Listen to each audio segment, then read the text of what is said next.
إليك الكتاب بالحق لتحكم بين الناس بما أراك الله ولا تكن للخائنين خصيما.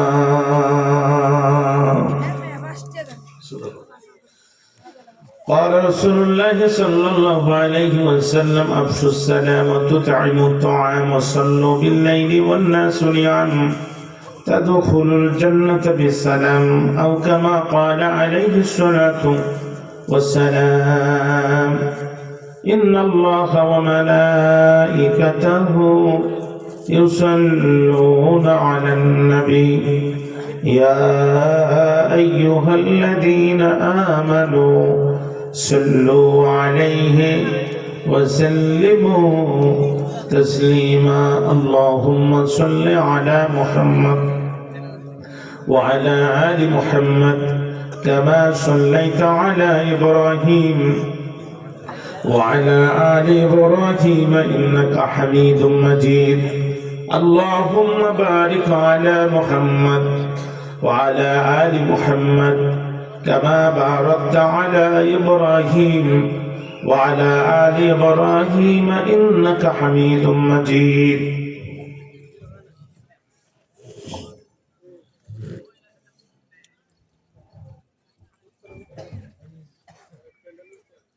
মিলনপুর দক্ষিণ কান্দারপাড়া নূর জামে মসজিদের উন্নতিকল্পে আয়োজিত তৃতীয় বার্ষিক তাফসীরুল কোরআন মাহফিল 2025 মুকাররম মুহতারাম মুআজ্জাজ সম্মানিত সভাপতি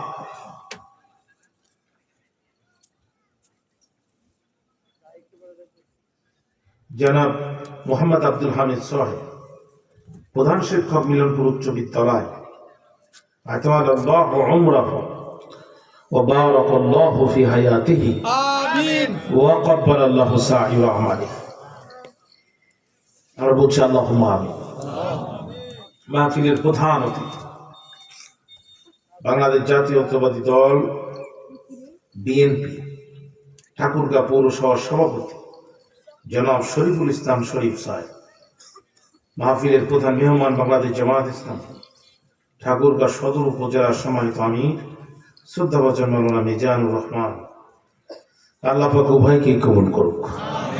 গেস্ট অফ অনার বৃন্দ কোরআন এবং হাদিসের আলোকে গুরুত্বপূর্ণ আলোচনা পেশ করেছেন কারি মাওলানা সরোয়ার মাহমুদ শরীফ, হাফেজ মাওলানা মুফতি মোহাম্মদ ওমর ফারুক সহ সম্মানিত বিজ্ঞ প্রাজ্ঞ ওলামায়ে হাজরাত, দূরদরাজ থেকে আসা ধুলির আসনে বসা আগত স্বাগত সুচিন্তিত শিক্ষিত সম্মানিত মুরব্বিয়ানে কেরাম, মুফতি মুজাহিদ খালিদ তারিক সাইফুল্লাহর উত্তরসূরি নওজোয়ান প্রিয় যুবক ভাইরা, সমবয়সী বন্ধুরা, স্নেহের কচিকাঁচা মানুষবৃন্দ, পর্দার অন্তরালে অবস্থানরতা সর্বগুণী গুণান্বিতা পর্দা নিশিনী আমার মা এবং বোনেরা, আলোচনার শুরুতেই অন্তরের গহীন কন্দর থেকে আপনাদের উদ্দেশ্যে জ্ঞাপন করছি আন্তরিক মোবারক ইসলামী রীতিনীতি অনুযায়ী আসসালামু আলাইকুম ওয়া রাহমাতুল্লাহি ওয়া বারাকাতুহু। হৃদয়ের সবটুকু ভাব আবেগ প্রেম এবং ভালোবাসা কণ্ঠের আগে উদিত করে আবেগ আর অনুপ্রাণিত কণ্ঠে অবনত মস্তকে প্রশান্ত চিত্তে কালিমত শুকর আদায়ের লক্ষ্যে হৃদয়ে গচ্ছিত সবটুকুন ভক্তি, শরীরে সঞ্চিত সবটুকুন শক্তি একত্রিত করে নওজোয়ানের মতো নবসাদুল্যের মতো চিৎকার করে সকলে মিলে একবার বলছি আলহামদুলিল্লাহ। দরুদ সালাম বিশ্ব মানবতার মুক্তির মহান দিশারি, নির্যাতিত মানবতার নবী, বঞ্চিত মানবতার নবী, সাইয়্যিদুল মুরসালিন ও খাতিমুন নবিয়্যিন, ইমামুল আম্বিয়া মুহাম্মদুর রাসূলুল্লাহ। ভূমিকা ছাড়াই সরাসরি কথা শুরু করতে চাই। তেলাওয়াত করেছি কোরআনুল কারীমের ৪র্থ নম্বর সূরা ৫ম নম্বর পারা সূরাতুন নিসা ১০৫ নম্বর আয়াতে কারিমা। তেলাওয়াতকৃত আয়াতে কারিমার অন্তর্নিহিত বক্তব্যকে সামনে রেখে কথা শুরু করার নিয়ত করছি। আল্লাহ আমার জবান এবং কণ্ঠকে আপনাদের খেদমতে কবুল করুন। আল্লাহ বলছেন, নবী, ইন্না আনজালনা ইলাইকাল কিতাবা বিল হক, আমি আল্লাহ আপনার উপরে কিতাব নাজিল করেছি সত্য সহকারে। একটু চিৎকার করে বলেন, আল্লাহর কোরআন সত্য না মিথ্যা? আরো চিৎকার করে বলবেন, আংশিক সত্য নাকি পরিপূর্ণ সত্য? আল্লাহ বলছেন, যালিকাল কিতাবু লা রাইবা ফিহি, that is the book, there is no doubt about it, no false about it, no wrong about it, even no confusion about it. এ কোরআন সে কোরআন, যে কোরআনের মধ্যে কোনো ভুল নাই, কোনো সন্দেহ নাই, কোনো সংশয় নাই, কোনো সন্দেহ এবং সংশয়ের লেশমাত্র নাই, পরিপূর্ণ বিশুদ্ধ, সম্পূর্ণ নির্ভেজাল, একেবারে খাঁটি এ কিতাব আল্লাহ নাজিল করলেন। তাহলে যারা বলে কোরআনে ভুল থাকলেও থাকতে পারে, এ কথা বলে যারা, খাঁটি বেঈমান তারা। প্রকাশ্য দিবালোকে মাথা উঁচু করে গাদ্দারি করে যারা বলে কোরআনের আইন টাইন শরিয়া আইন টাইন মানি না, এ কথাও বলে যারা, মোটা জাতের মোরতাদ তারা। পরিপূর্ণ বিশুদ্ধ পাবলিক তো ঢুকতেছে একটা দুটো করে, আসবে আসবে আসবে আসবে, পার্টি যখন শুরু হবে এমনি আসবে। ঠিক আছে, বসে বড় ভাই, হ্যাঁ ইনশাআল্লাহ। মনোযোগ আছে আমার দিকে? এই জনপদে তো আমি নতুন না, কতবার দৌড় মারছি এখান থেকে, তার হিসাব আছে, কত দৌড় দিছি। ভাইরা আমার, পরিপূর্ণ বিশুদ্ধ সম্পূর্ণ নির্ভেজাল একেবারে খাঁটি এই কিতাব নাজিল করলেন আল্লাহ তাআলার উদ্দেশ্য আছে না নাই? দেখবেন মাঝে মাঝে খুব কান চুলকানি ওঠে যখন পটল খুঁজে পাওয়া যায় না, তখন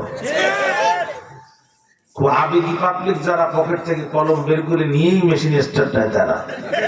তো এখনকার যে কলম, এতে কান চুলকানো ডিস্টার্ব।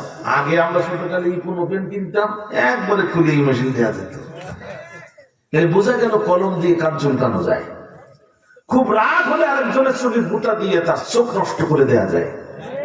কিন্তু এই চোখ নষ্ট করা কিংবা কান চুলকানোর জন্য কলম নাজিল হয় নাই, কলম আবিষ্কার হয় নাই। কলম আবিষ্কার হয়েছে লেখালেখি করার জন্য। মোবাইল ফোন হাতে নিবে, রাতে 11টা বাজে সময় দেখতে পাবে। ভিতরে যাবেন, ক্যালকুলেটর আছে, হিসাব করতে পারবে। আরেকটু ভিতরে আছে ক্যামেরা আছে, ছবি তুলতে পারবে।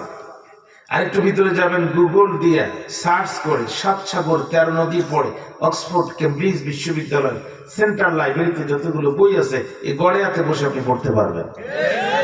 কিন্তু এই কম্পিউটারের বই পড়া, ছবি তোলা, ক্যালকুলেটরের হিসাব করা আর সময় দেখার জন্য মোবাইল আবিষ্কার হয়নি। মোবাইল আবিষ্কার হয়েছে দূরে থাকা স্বজনদের সাথে কথাবার্তা বলার জন্য। অনুরূপ ভাবে আল্লাহর কোরআন দিয়ে দোয়া দিলে লাউ গাছে পোকা লাগে না। কোরআন দিয়ে দোয়া দিলে মানুষের শরীরে জিন ভর করতে পারে না। কোরআন হচ্ছে রোগের জন্য শেফা, সেটা শরীরের হোক আর কলমের হোক। কিন্তু শুধুমাত্র লাউ গাছের পোকার মানুষের শরীরে জিন তাড়ানোর জন্যই কোরআন নাজিল হয় নাই। আল্লাহ বলছেন, লিতাহকুমা বাইনান নাস, ইউনিয়ন পরিষদ থেকে শুরু করে সুপ্রিম কোর্টের আপিল বিভাগ পর্যন্ত আল্লাহর আইন দিয়ে বিচার ফয়সালা করার জন্য আল্লাহ পাক কোরআন নাজিল করেছে। তাহলে কোরআন এসেছে সমাজে আপনার আমার সমস্যা সমাধানের বিচার করার জন্য। ছোটকালে দেখতাম সংসারও একটা, তেলও ছিল একটা। কি নাম তার? এই যে সরিষার তেল।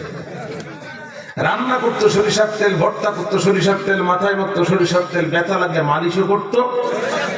কিন্তু যেই দিন থেকে আবিষ্কার হলো সয়াবিন, ঝামেলাও বাধ্য সেই দিন। এখন সংসার একটা, তেল 4টা। সংসার কয়টা?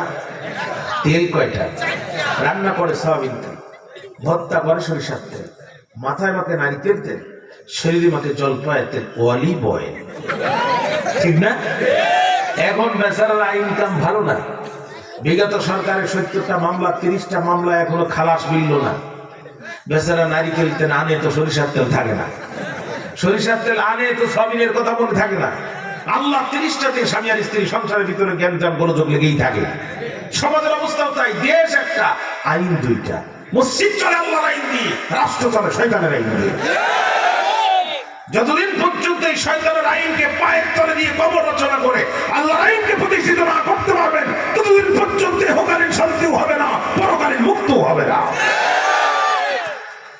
আজকের আলোচনার বিষয় হচ্ছে আল্লাহর আইন কেন দরকার। আমি আপনাদের কাউকে আঘাত দিতে আসি নাই, আমার মাথায় কোনো দল মত নাই। আমি কোরআনের দলিল দিয়ে দিয়ে বক্তৃতা করব, কাউকে কষ্ট দেব না। আমার বক্তব্য হবে আবেদনমূলক, গুতা দিয়ে কাউকে তুলে দেওয়ার জন্য না।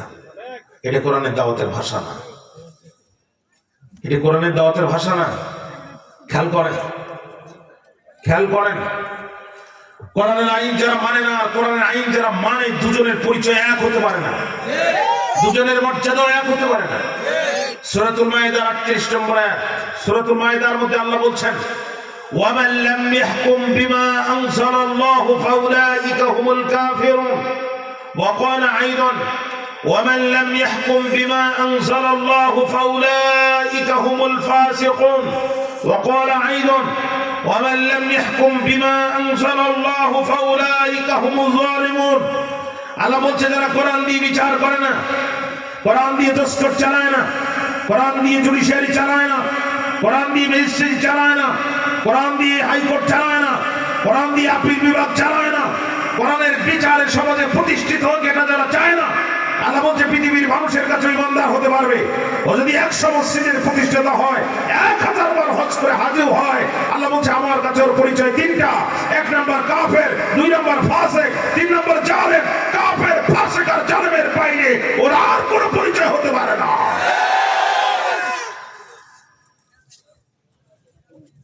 55টি বছর দেশটা স্বাধীন হলো। আমাদের শান্তি দেওয়ার জন্য আমাদের যারা সিনিয়র সিটিজেন, ডক্টর, উকিল, ব্যারিস্টার, এমিরিটাস, প্রফেসর, আমাদের শান্তি দেওয়ার জন্য একটা সংবিধান তৈরি করলো। প্রয়োজনীয় অপ্রয়োজনীয় কারণে অকারণে সংবিধানকে একটানা 17 বার অপারেশন থিয়েটারে চিৎ করে ফেলে ওর ওপেন হার্ট সার্জারি করল। দিলের জায়গায় কলিজা, কলিজার জায়গায় দিল, লিভারের জায়গায় গলা লাগাইছে, কিন্তু আমাদের পায়ের জুতোটুকুর পরিমাণ নিরাপত্তা দিতে পারেনি। মসজিদে নামাজ পড়তে গেলে মুয়াজ্জিনকে হাইয়া আলাস সালাহ, এক শ্রেণীর মানুষ অ্যাঙ্গেলে তাকিয়ে দেখে কার পায়ের জুতার সাইজটা ভালো। কোরআনের কাছে জিজ্ঞাসা করবো, কোরআন তুমি বলো তো দেখি, তোমার কাছে কি আইন আছে যে আইনে সমাজে প্রতিষ্ঠিত হলে এই গড়ে আর বাজারে রাত 2টার সময় 5 কোটি টাকা মূল্যের স্বর্ণের দোকান খোলা থাকবে, কিন্তু কোনো চোরের সাহস হবে না দোকানের দিকে চোখ তুলে তাকানোর মতো, সিটি ক্যামেরাও লাগবে না, এমন আইন কি তোমার কাছে আছে? কোরআন বলছে অবশ্যই আছে। কোথায় আছে? সূরাতুল মায়েদা আয়াত নম্বর 38। রব্বুল আলামিন বলেন, ওয়াস-সারিকাতু ফাকতাউ আইদিয়াহুমা জাযাআম বিমা কাসাবা নাকালাম মিনাল্লাহ ওয়াল্লাহু আজিজুন হাকীম। কোরআন বলছে ওয়াস-সারিকু ওয়াস-সারিকাতু, as to thief male or female, চোর যদি চুরি করে নারী হোক আর পুরুষ হোক, ফাকতাউ আইদিয়াহুমা, কেটে দাও উভয়ের হাত। এই আইন কার? আল্লাহর। বিচার ব্যবস্থার মাধ্যমে উভয়ের হাত কেটে দাও। বাংলাদেশ পেনাল কোড 379, বাংলাদেশের দণ্ডবিধি 379 ধারা মোতাবেক বলা হচ্ছে, whoever on thief shall be punished with imprisonment of either description from a term which makes 10 to 3 years, or with fine or with both. Bangladesh দণ্ডবিধি 379 বলা হচ্ছে, চোর যদি চুরি করে তাকে ধরো, 3 মাস থেকে 3 বছর কারাগারে ধরো, or with fine, সাথে কিছু জরিমানা করো, or with both, কিছু টাকা জরিমানা করো, কিছুদিন জেলে ভরো। মুসলমানের সন্তান যারা জোরে জোরে বলবেন তারা, এই আইনটি আল্লাহর আইনের পক্ষের নাকি বিপক্ষের? এখন আসে, আল্লাহ বলছে হাত কেটে দাও, আমরা বলছি চুরি করলে 3 বছর থেকে 3 মাস থেকে 3 বছর জেল দাও। এখন আমি দাড়ি পাল্লা হাতে নিব, 2 আইন 2 পাত্রে রাখবো। আবার মার্কা দাড়ি পাল্লার কথা মনে করবেন না, আপনাদের বাজারের দাড়ি পাল্লা, এটা হাতে নিব, 2 পাত্রের 2টা আইন রাখবো। এখন আমি যুক্তি দিয়ে প্রমাণ করব কোন আইন দিয়ে বিচার করলে কি হয়। কম্পারেটিভ আলোচনা, আপনাদের একটু মনোযোগ দিতে হবে। আমার কথা এই পর্যন্ত বুঝতে কোনো কষ্ট হয়েছে প্রিয় ভাই? আমাদের তৈরি করা আইন দিয়ে বিচার করে আজকে পুঁটি মাছ 1 বছরে রাঘব বোয়ালে পরিণত হচ্ছে। শেষরা চোর ডাকাতের সর্দার হচ্ছে। শেষরা চোর চিনেন আপনারা? কলা চোর, কদু চোর, জুতো চোর, উহাদেরকে আঞ্চলিক ভাষায় বলা হয় শেষরা চোর। শেষরা চোর চুরি করে ধরা খাইছে, গড়েয়া বাজারে তাকে পিঠ মোড়া দিয়ে বেঁধে উত্তম মাধ্যম দিয়ে ঠাকুরগাঁ সদর থানায় জমা দিয়েছে। দায়িত্বপ্রাপ্ত কর্মকর্তা 379 একটা কেস ফাইল করে বিজ্ঞ ঠাকুরগাঁ ম্যাজিস্ট্রেট আদালতে তাকে জমা দিয়েছে। বিজ্ঞ ম্যাজিস্ট্রেট সাহেব মামলার ধারা দেখে বুঝতে পেরেছে চোর সমিতির সেক্রেটারি 70 দিন কারাগার, 30,000 টাকা জরিমানার একটা জাজমেন্ট লিখে কারাগারে ঢোকায় দিয়েছে। সেই কারাগারের ভিতরে ছিল ডাকাতের সর্দার, তাড়া তাড়া মোষ, দেখলে মনে হয় বিয়ার 11 ধানের গোস। আছে না এরকম লোক? আমাদের সাতক্ষীরার আঞ্চলিক ভাষায় একটা কথা আছে, খোরে খোর চেনে। দেখবেন যারা বিড়ি খায়, সিগারেট খায়, ওদেরকে আরেকজনের কাছে কিন্তু বলে না যে মামা তুমি বিড়ি খাও কিনা, ও ঠোঁট দেখি বলে মেস্টার দাও আমারটা একটু ধরাই নেই। কারণ ও ঠোঁট দেখি বুঝতে পারে আমি যে মাল খাই এও একই মাল খায়। ডাকাতের সর্দার ছেঁচড়া চোর দেখেই বুঝতে পারছে আমি যে কাজের কাজী, সেই কাজের নয়া পাজি। ওরে ডাক দিয়ে বলছে কাম হেয়ার, এদিকে আসো, অ্যারেস্ট ইউর হিস্টোরি, কিভাবে গ্রেপ্তার হলে বলো। ও বলছে আর বলবেন না গুরু, এই তো কেবল চুরি করা শুরু। আধুনিক যুগ, ছেলেরাও মাথায় চুল রাখে আর মেয়েদের মাথায় তো এমনিতেই চুল থাকে। গভীর রাত্রিতে আমি করলাম ভুল, মেয়ে মনে করি এক ছেলের কম্বলের ভিতরে হাত দিয়ে দেখি লম্বা লম্বা চুল। মনে করলাম এইটাই বাড়ির সবচেয়ে গিন্নি মার্কা মহিলা, আমার হবে না ভুল। কিন্তু কানে হাত দিয়ে দেখি সেখানেও নাই দুল। আমি ভেবে পাই না কুল। পায়ে হাত দিয়ে দেখি ওখানেও নাই নুপুর, রাত তখন দুপুর। হাতে হাত দিয়ে দেখি সেখানেও নেই ঘড়ি, ও পুরুষ কি নারী আমি টেনশনে মরি। বলেন তো, যে ঠান্ডা পড়তেছে, কম্বলের ভিতরে যদি হাত দেয় ঘুম না ভেঙে পারে? আমাকে ধরছে, আমি গ্রেফতার হয়ে গেছি। ডাকাতের সর্দার বলছে বেয়াদব, তুই তো চোর না, চোরের জাতো না। যে দেশে 70 টাকা চাউলের কেজি, এই দেশে বিনা অস্ত্রে চুরি করতে যায় কোন পাজি? তুই চুরি করতে যাওয়ার সময় একটা রিভলভার নিয়ে যেতে পারলি না? একটা চাইনিজ কুড়াল, জাপানি খুর তোরে ধরবে যখন, আস্তে করে বসায় দিয়ে দৌড় দিবি তখন। প্রচলিত বিচার ব্যবস্থায় শেষরা চোর চুরি করে কারাগারে যাচ্ছে, আর ডাকাতি করার কমপ্লিট প্রশিক্ষণ নিয়ে কারাগার থেকে ডেলিভারি হচ্ছে। এই জন্য দেখবেন গত বছর শেষরা চোর ছিল যারা, এবছর পাকা চোর তারা। গত বছর যারা ছিল পাকা চোর, এবছর টাকা তারা ডাকাতের 9 সদস্য। গত বছর ডাকাতের 9 সদস্য ছিল যারা, এবছর ডাকাতের সর্দার তারা। গত বছর যারা ছিল ডাকাতের সর্দার, এবছর তারা পূর্ব বাংলা ML জনযুদ্ধ নিষিদ্ধ কমিউনিস্ট পার্টির আঞ্চলিক কমান্ডার। কিন্তু আল্লাহর কোরআন দিয়ে যদি বিচার করা হতো, তাহলে সমাজের পরিস্থিতি কি হতো? আমি আরেকটি উদাহরণ দিলে আপনাদের কষ্ট হবে। চোর ঢুকছে চুরি করতে, চিন্তা করলো দিনকাল খারাপ, নির্দলীয় নিরপেক্ষ ইউনূস সরকার কারে কি করে এটা বলা যায় না, একটু প্রস্তুতি নিয়ে যায়। গায়ে মাখছে গিরিশ, গিরিশ চেনেন? গিরিশ স্লিপ খায় আর কি, গিরিশ মাখছে। চোর যখন বাড়িতে শিক কাটছে, মালিকের ঘুম ভাঙছে, মালিকও রেডি চোর ধরার জন্য, চোরও রেডি চুরি করার জন্য। চোর যে মাথাটা ঢুকাই দিয়েছে, মালিক হাতটা ধরছে, ও তো গিরিশ মাখা ছিল, স্লিপ খেয়ে চলে গেছে। মালিক তখন মুখে হাত দিয়ে আফসোস করে বলছে, চোর, আর যদি নিজের হাত দিয়ে ধরে না ধরে পরের হাত দিয়ে ধরতাম, তুই কেন? তো 14 পুরুষও তো যেতে পারত না। চোর কয় আল্লাহ, সারা জীবন চুরি করলাম, নিজের হাত কি আর পরের হাত কি তা তো কোনোদিন দেখি নেই। ধরা খাই খাবো, অন্তত পরের হাতটা একটু দেখি আসে। চোর যখন আবার ঢুকছে, বাড়ির মালিক তখন টেবিলের ড্রটা দিয়ে প্লাস বাহির করছে। প্লাস চিনেন আপনারা? প্লাস সারাশি চেমটি চেমটি যেই না ঢুকছে প্লাস দিচ্ছে। আজকে তোর কয় মা আর জীবনে চুরি করবো না। বাড়ির মালিক বলে বলছিলাম না পরের হাত দিয়ে ধরলে তুমি যেতে পারবে না। আজকে আমরা যেটা বিচার করছি এটা নিজের হাত। কিন্তু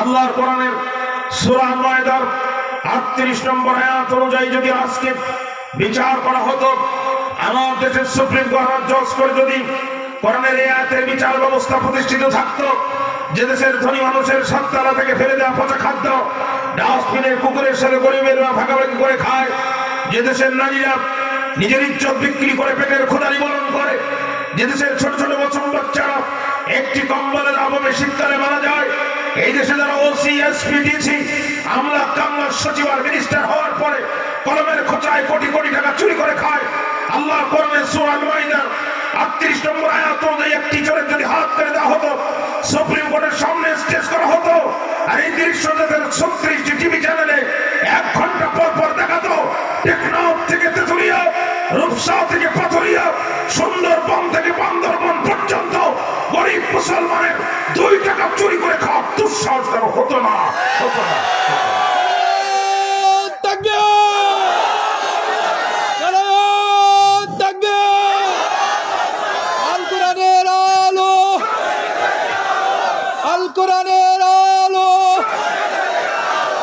এখন আপনার বলেন আল্লাহর কোরআন আইন দরকার আছে না নাই?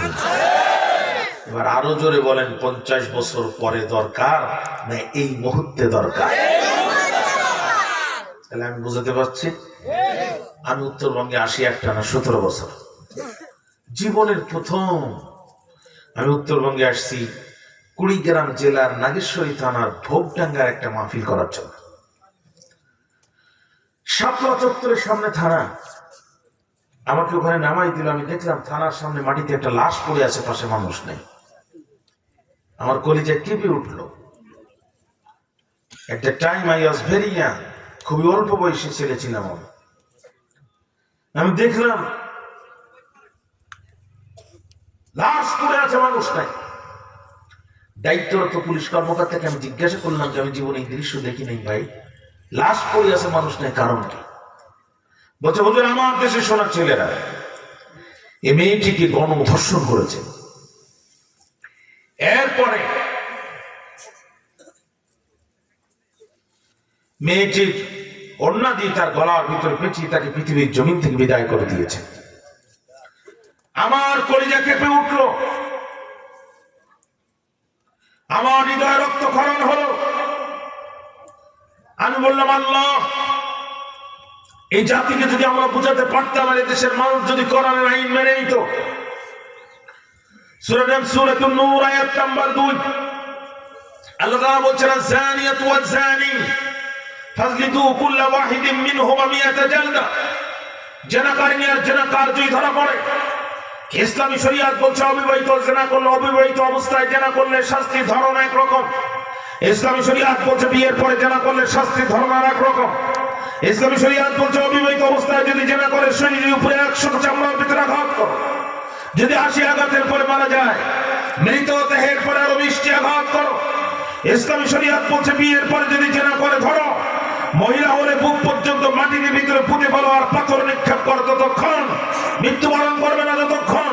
এই শাস্তি যদি একটা জেনাকার আর জেনাকারিনীকে দেওয়া হতো, তার এই দৃশ্য যদি দেশের 36টি টিভি চ্যানেল দেখাতো, 90% মুসলমানের দেশে উগ্রবাদী হিন্দুত্ব সংগঠন ইসকনের সদস্যরা আমার মুসলিম বোনকে বোরকা পরা, মাদ্রাসা পড়ুয়া একটি মেয়েকে আমাদের চোখের সামনে কিডন্যাপ করে 3 দিন ধরে গণধর্ষণ করা তো দূরের কথা, এদেশের লম্পট যুবকদের স্বপ্নদোষ পর্যন্ত বন্ধ হয়ে যেত। বলেন এ সমাজে মার বোনদের ইজ্জতের নিরাপত্তার জন্য আল্লাহর কোরআনের আইনের দরকার আছে না না? এবার বলেন 50 বছর পরে দরকার না এই মুহূর্তে দরকার? আজকে আপনি আমি যতই চেষ্টা করি, আপনার আমার খাবারের ভিতরে হারাম প্রবেশ করছে। কারণ বর্তমান বিশ্ব ব্যবস্থা অর্থনীতির মূল টার্গেট হচ্ছে মূল ব্যবস্থা হচ্ছে সুদী ব্যবস্থা। অথচ আল্লাহ বলছেন আল্লাহুল বাইয়া ওয়া হারামার রিবা, আল্লাহ পাক ব্যবসাকে জায়েজ করেছেন, সুদকে হারাম করেছেন। আল্লাহ বলছেন ইয়া আইয়ুহাল্লাযীনা আমানু লা তাকুলু রিবা ইয়াদাফান মুদাফা, ও ঈমানদাররা দ্বিগুণ চক্রবৃদ্ধি হারে সুদ খেও না। বলেন তো সুদ বাড়ছে না কমছে? সুদের সর্বনিম্ন গুনাহ নিজের মায়ের সাথে জেনা করা, সর্বোচ্চ গুনাহ আল্লাহর সাথে যুদ্ধ ঘোষণা করা। হ্যাঁ, সুদী লেনদেন করা, সুদী হিসাব কিতাব যারা করবে সব জাহান্নামী হবে, রাসূলের কথা। এখন সুদ বাড়ছে না কমছে বলেন? আগে খেতে 100 টাকায় 10 টাকা, এখন 100 টাকায় 30 টাকা, হ্যাঁ 40 টাকা। কারণ কি হচ্ছে? দ্রব্যমূল্যের ঊর্ধ্বগতি। ফুলকপি পাতাকপির দাম বাড়ে, আমাদের সুদের দাম বাড়বে না? আমাদের এলাকার আঞ্চলিক ভাষায় কথা আছে, সুদ খায় এমন 7 জনের নাম লিখে একটি গরুর গলায় যদি ঝুলাই দেওয়া হয়, ওই গরুর আটল পোকা পড়ে যায়। 100 টাকা 10 টাকা খায়, তাই যদি ওদের পাওয়ারে গরুর আটল পোকা পড়ে, যে বাচ্চারা একাই 100 টাকায় 40 টাকা খায়, এর একজনের নাম লিখলে তো গরুর বিসি পড়ে যাওয়ার কথা, ঠিক না? ভাইরা আমার, খেয়াল করেন, কোরআনের আইন প্রতিষ্ঠিত থাকলে সমাজের অবস্থা কেমন হয়? আমিরুল মুমিনিন খলিফাতুল মুসলিমিন হযরত ওমর রাদিয়াল্লাহু তাআলা গভীর রাত্রিতে ঘুম থেকে উঠলেন, স্ত্রীকে বললেন বিবি আমার গোসল করা পানি দাও। বিবি পানি দিলেন। হযরত ওমর রাদিয়াল্লাহু তাআলা পবিত্রতা অর্জন করে যায় নামাজে দাঁড়ায় গেলেন। নামাজ শেষ করার পরে ডাকতে বলে বিবি আমার তরবারিটা দাও। বিবি বলে পানের স্বামী আমার, গভীর রাত্রিতে তরবারি কি করবেন? ওমর রাদিয়াল্লাহু তাআলা বলে বিবি আমার পরিচয় 3টা। জোরে বলেন কয়টা? 1 নম্বর আমি আল্লাহর গোলাম, রাত জেগে তাকে সিজদা দিয়েছি, রব্বে কারিমের হক আদায় করেছি। 2 নম্বর আমি তোমার স্বামী, একই বিছানায় ঘুমিয়েছি, তোমার হক আদায় করেছি। 3 নম্বরে এখন বাকি আছে মদিনার মানুষের হক। বিবি রে, আমি আর রাত্রে ঘুমাতে চাই না, রাত জেগে জেগে মদিনার মানুষের দুঃখ দুর্দশা নিজের চোখে দেখতে চাই। সুবহানাল্লাহ। ওমর রাত জাগতো, আমাদের নেতারাও রাত জাগে। তবে ওমর রাত জেগে জনগণকে পাহারা দিত, আর আমাদের নেতারা জনগণের টাকা চুরি করে খাওয়ার সময় রাইফেল স্কোয়ারে ধরা খায়। রাত জাগার ভিতরে পার্থক্য নাই। কারো বিলালের কথা আপনাদের মনে নাই? বিবি বলে পানের স্বামী আমার, গভীর রাত্রিতে নিরাপত্তা ছাড়া আপনার মতো গুরুত্বপূর্ণ ব্যক্তিবর্গের একা একা চলাচল কি নিরাপদ হবে? ওমর রাদিয়াল্লাহু তাআলা ডাকতে বলে বিবি তুমি জানো না, যেই রাষ্ট্রে আল্লাহর আইন দিয়ে পরিচালিত হয়, ওই রাষ্ট্রের প্রেসিডেন্ট থেকে শুরু করে ক্ষেত খামারের কৃষকের জীবনে নিরাপত্তার দায়িত্ব মানুষের হাতে থাকে না, আল্লাহ রব্বে কারীম তার নিজের হাতে তুলে নেয়। নিরাপত্তা দেওয়ার মালিককে একটু জোরে কর না কেন? মানুষের নিরাপত্তা দিতে পারে না। মানুষ যদি মানুষের নিরাপত্তা দিতে পারত, বাংলাদেশে শেখ মুজিবুর রহমান, অত্যন্ত জনপ্রিয় শহীদ প্রেসিডেন্ট জিয়াউর রহমান, পাকিস্তানের শ্রীমতী ইন্দিরা গান্ধী, আর ভারতের শ্রীমতী ইন্দিরা গান্ধী, আর পাকিস্তানের বেনজির ভুট্টো, যাদের মাথার উপর দিয়ে ডিউটি করতো বিমান বাহিনী, স্থলপথে ডিউটি করতো সেনাবাহিনী, নৌপথে ডিউটি করতো নৌবাহিনী, তারপরও তারা প্রত্যেকেই মানুষের হাতে নিহত হয়েছে। বোঝা গেল মানুষের নিরাপত্তা দিতে পারে না। নিরাপত্তা দেওয়ার মালিক যিনি, একটাবার চিৎকার করে বলেন কে তিনি? নিশি কালো রাত হলে আমার তরবারি নিয়ে বের হলেন, শরীরের পশম পর্যন্ত দেখা যায় না। মদিনার রাস্তায় বেরিয়ে সম্মুখপান অগ্রসর হচ্ছেন। প্রিয় ভাইয়েরা, হঠাৎ করে একটা জীর্ণ শীর্ণ কুটিরের সামনে গেলেন। এমন একটি অনাকাঙ্ক্ষিত ঘটনার সম্মুখীন তিনি হয়ে গেলেন, জীবনে কল্পনাও করেন নাই। জীর্ণ শীর্ণ কুটিরের ভিতর থেকে একটি সুন্দরী তরুণী ষোড়শী রূপবতী কোরআনের আইনকে লঙ্ঘন করে সোলায়িত সুনিষ্ঠ কণ্ঠ ছেড়ে দিয়ে গভীর রাত্রিতে যৌবনের গান গায়। নিঠুর বন্ধু রে বন্ধু, তালাইয়া দেওয়ানা বানাইয়া গেলে, দেওয়ানা বানাইয়া। থমকে গেলে হাজরত ওমর, দাঁড়ায় গেলেন। ওমরের মতো শাসক আর কোরআনের মতো সংবিধানে দেশে চললে কোরআনের আইন লঙ্ঘন করে গান গায়, এমন দুঃসাহসটা কণ্ঠ খাড়া করে দিয়ে দেখলেন আমি যা শুনলাম তা কি সঠিক শুনলাম? পরে বলছে হ্যাঁ, মেয়েটি এখনো গান গাচ্ছে। খলিফা ওমর রাদিয়াল্লাহু তাআলা চিন্তা করলেন এই মুহূর্তে মেয়েটিকে গ্রেফতার করে কোরআনের আদালতে দাঁড় করানো দরকার। যেহেতু আমি ওমর আল কোরআনের সরকার, একটা বার চিৎকার করে বলেন আল্লাহু আকবার। তাহলে বোঝা গেল আল কোরআনের সরকার হবে যারা যাত্রার প্যান্ডেলের পুতুল নাচার হাউজিং এর পারমিশন দেবে না তারা। কিন্তু আমরা বিগত সময় কি দেখেছি, 90% মুসলমানের ট্যাক্সের টাকা দিয়ে যাত্রা প্যান্ডেলের পুতুল নাচ সাকসেসফুল করা হয়েছে। আর কোরআনে মুফাসসিরদেরকে কারাগারে আটকে ইনজেকশন পুশ করে হত্যা করা হয়েছে। ভাইরা আমার, কথা লম্বা করব না। ওমর রাদিয়াল্লাহু তাআলা মুখের মধ্যে তরবারি নিলেন, কাপড় চোপড় গুছে পাঁচিলের পিছন টপকায় ভিতরে ঢুকলেন, দরজায় দিলেন আঘাত করি, ডাক দিয়ে বললেন নারী কোথায় তোর বাড়ি? গভীর রাত্রিতে কোরআনের বিরুদ্ধে কণ্ঠ দিয়েছে সারি, দরজা খুলে দেখ তোর শাস্তি দেওয়ার জন্য বিজলির গতিতে চলে এসেছে খলিফা ওমরের তরবারি। অন্যায় অপকর্ম যেখানে ওমরের প্রতিবাদ সেখানে। আজ ওমর রাদিয়াল্লাহু তাআলার মতো টুপি আমাদের আছে, দাড়ি আমাদের আছে, পাগড়ি পাঞ্জাবি আমাদের আছে, কিন্তু ওমর রাদিয়াল্লাহু তাআলার মতো ঈমানের জজ্বা আমাদের নাই। যদি থাকতো আমাদের চোখের সামনে উগ্রবাদী ইসলামের সদস্যরা আমার পরিচিত আঘাত দেওয়ার সাহস পেত না। ওমরের মতো টুপি আমাদের অভাব নাই, দাড়ি আমাদের অভাব নাই, কিন্তু ওমরের সেই ঈমানের জজ্বা আমাদের। মেয়েটি চিন্তা করলো সর্বনাশ, আমার সামনে দাঁড়িয়ে আছেন যিনি অর্ধ পৃথিবীর প্রেসিডেন্ট, তিনি আমার সামনে যিনি দাঁড়িয়ে আছেন যেন যেন নেতা না। এ নেতা যে রাস্তা দিয়ে যায় শয়তান 3 দিন ওই রাস্তা দিয়ে যায় না, যেন তেন অমন। এখানে কথা হচ্ছে ভাই, দাঁড়ায় থাকলেন আবার কথাও বলবেন, বসেন বসেন। হ্যাঁ, আপনাদের কষ্ট হচ্ছে? আমি কি শেষ করে দেব? আগাবো সামনে? খেয়াল করেন, খুব লম্বা করা যাবে না, কুয়াশা রাত, অল্প সময়ে একটু বেশি আগাতে হবে। আল্লাহ পাক কবুল করুক, জোর করুন আমিন। বদরের যুদ্ধে কাফেররা ধরা পড়ার পরে আল্লাহ রাসূল বলছে আমার পরামর্শ দাও কি করব? ওমর রাদিয়াল্লাহু তাআলা বলছে ইয়া রাসূলুল্লাহ, আপনি আমার কাছে জিজ্ঞাসা করতেছেন কি করবেন? এদেরকে চিনতে পারেন নাই? এরা কারা? আপনি সিজদায় গেছেন, এরা আপনার পিঠের পরে উঠে নাড়ি ভুঁড়ি চাপায় দিয়েছে। এরা তারা রাতের আধারে আপনাকে মক্কা থেকে মদিনা হিজরত করতে বাধ্য করেছে। তরবারি হাতে নেন, কচু যেমন কাটে সব কটার গলা কেটে দেন, আর যদি না পারেন তরবারি আমার কাছে দেন। আল্লাহ রাসূল বলছে ইজলিস, বাবা তুমি বসো, তোমার মাথা গরম। আবু বকর রাদিয়াল্লাহু আনহু জিজ্ঞাসা করলেন আবু বকর কি করবো? হুজুর কালেমা পড়ে মুসলমান বানায় দেন। পরবর্তীতে আল্লাহ তাআলা জানিয়ে দিল নবী ওমরের সিদ্ধান্তটাই তো আমি আল্লাহর সিদ্ধান্ত ছিল। এই জন্য রাসূল বলছেন আনা খাতিমুন নবী লা নবিয়্যা বাদি, লাউ কানা ওমর, আমি হলাম শেষ নবী, আমার পরে কোনো নবী হবে না। আমার পরে যদি আল্লাহ কাউকে নবী বানাতো ওমরকে আল্লাহ নবী বানায় দিত, যেন তেন নেতা না। এটা মসজিদেরও ইমাম ছিল, সমাজেরও ইমাম ছিল। ইমাম মানে নেতা, ইমাম মানে কি বল? ইমাম যদি ঠিক না হয় নামাজ ঠিক মতো হয়? মাঝে মাঝে বক্তৃতা বলে সৌদি আরবে বাঙালি এক কর্মচারী 5 বছর থাকার পরে দেশে আসার সময় চিন্তা করলো নবীজির দেশ থেকে বাড়ি যাব, একটা জুব্বা নেবো না, তা কি হয়?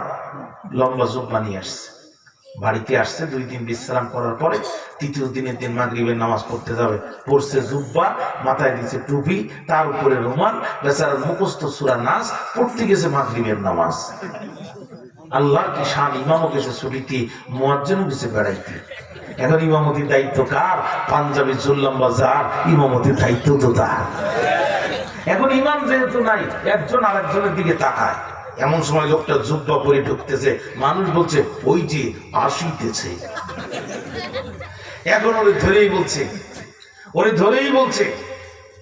ওই যে আসিতেছে ইমাম। যেই ঢুকছে সেই ধরেই বলছে বাপ তুমি সামনে যাও। এতটা ভাব, লম্বা জুব্বা দেখলি সামনে যাও। পিছন দিয়ে এক মুরব্বী বলছে বাপ তোমার জুব্বার যে ভাব, তোমার পিছনে ফিরে আমরা সামনে গেলে হবে মহাপাপ, সুতরাং তুমি দেও আর ধাপ। এখন ইমামও যায় না, মুসল্লিও শোনে না, রাকাতের সালাতে পাঞ্জাবি পরা ঠেলাতে আল্লাহু আকবার। সূরা ফাতিহার পরে বেচারা মুখস্থ শুধু সূরা নাস, দিছে টান, সৌদি থেকে আসছে তো মুসল্লিকে জুড়াই গেল জান, যে মধুর টান। ইমাম মনে মনে কয় তোমরা খুশি হচ্ছ ভাই, আমার তো পরের রাকাতে সোজা গিয়ে দাঁড়ানোর পুঁজি নাই। কোরআন যাদের কাছে নাই ওরা হচ্ছে জাতির এক রাকাতের ইমাম। শান্তি দেওয়ার কথা বলতে পারবে বাগার, শান্তি দিতে পারবে না। দুই সিজদার মাঝখানে এক তাসবিহ পরিমাণ বসতে হয়। ইমাম সাহেব অ্যাঙ্গেলে তাকিয়ে দেখে রেলিং এর যে ফাঁকটা কোন রকম বাইর হবে মাথাটা, যদিও চলে যাবে পিঠটা, কিন্তু এই ছাড়া আর কোনো গতি নেই। দ্বিতীয় সিজদায় মুসল্লিদেরকে ফেলে ইমাম সাহেব বীরের মতো রেলিং ভেঙে চলে গেল। মুসল্লি সিজদায় পড়ে আছে মসজিদে, আর ইমাম বাজার করছে গরুর হাটে।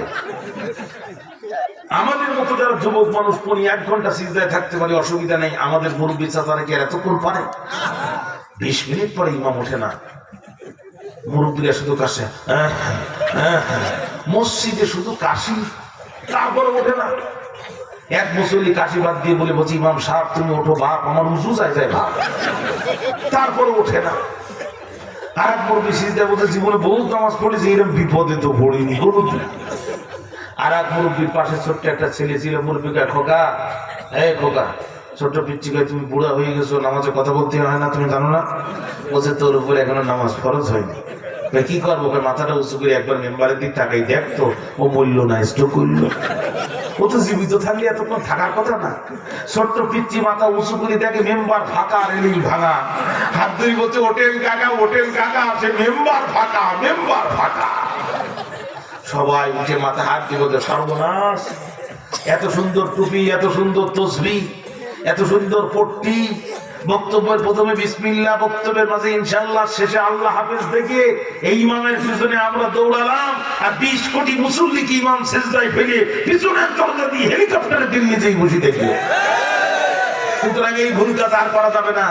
এবার ইমাম নিয়োগ করতে হবে, কোরআন নামক দাঁড়িপাল্লায় তুলে দিতে হবে, আর রাসূলের সুন্নাহ নামক বাক্কার দিয়ে ওজন করতে হবে। যে ইমাম টেকবার পিছনে যেতে হবে, যেটা টিকবে না ওকে তালাক দিতে হবে। তাহলে মসজিদে যেমন নামাজ হবে না, সমাজে টেন্ডারবাজি কমচুরি বন্ধ হবে না। মেয়ে চিন্তা করলো আমার সামনে যেন তেন ইমাম না, এই ইমাম মসজিদের ইমাম, এই ইমাম সমাজের ইমাম, এটা 1 রাকাতের ইমাম না, এটা 3 রাকাতের 4 রাকাতের ইমাম। কি হলো? কথা বললে হবে না তো? কষ্ট হচ্ছে? মনোযোগ দেন।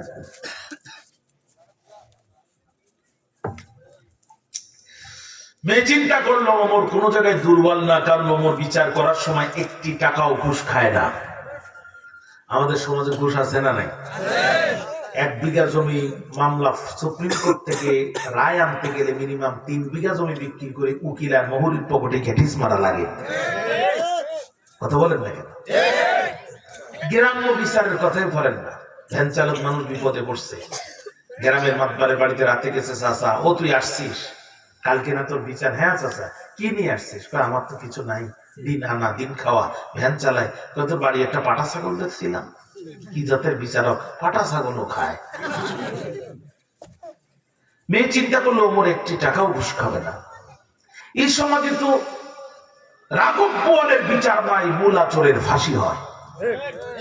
চেয়ারম্যানের ছেলে কলেজ পড়ুয়া সুন্দরী তরুণী যুবতীর ওড়না ধরে টান দিয়েছে।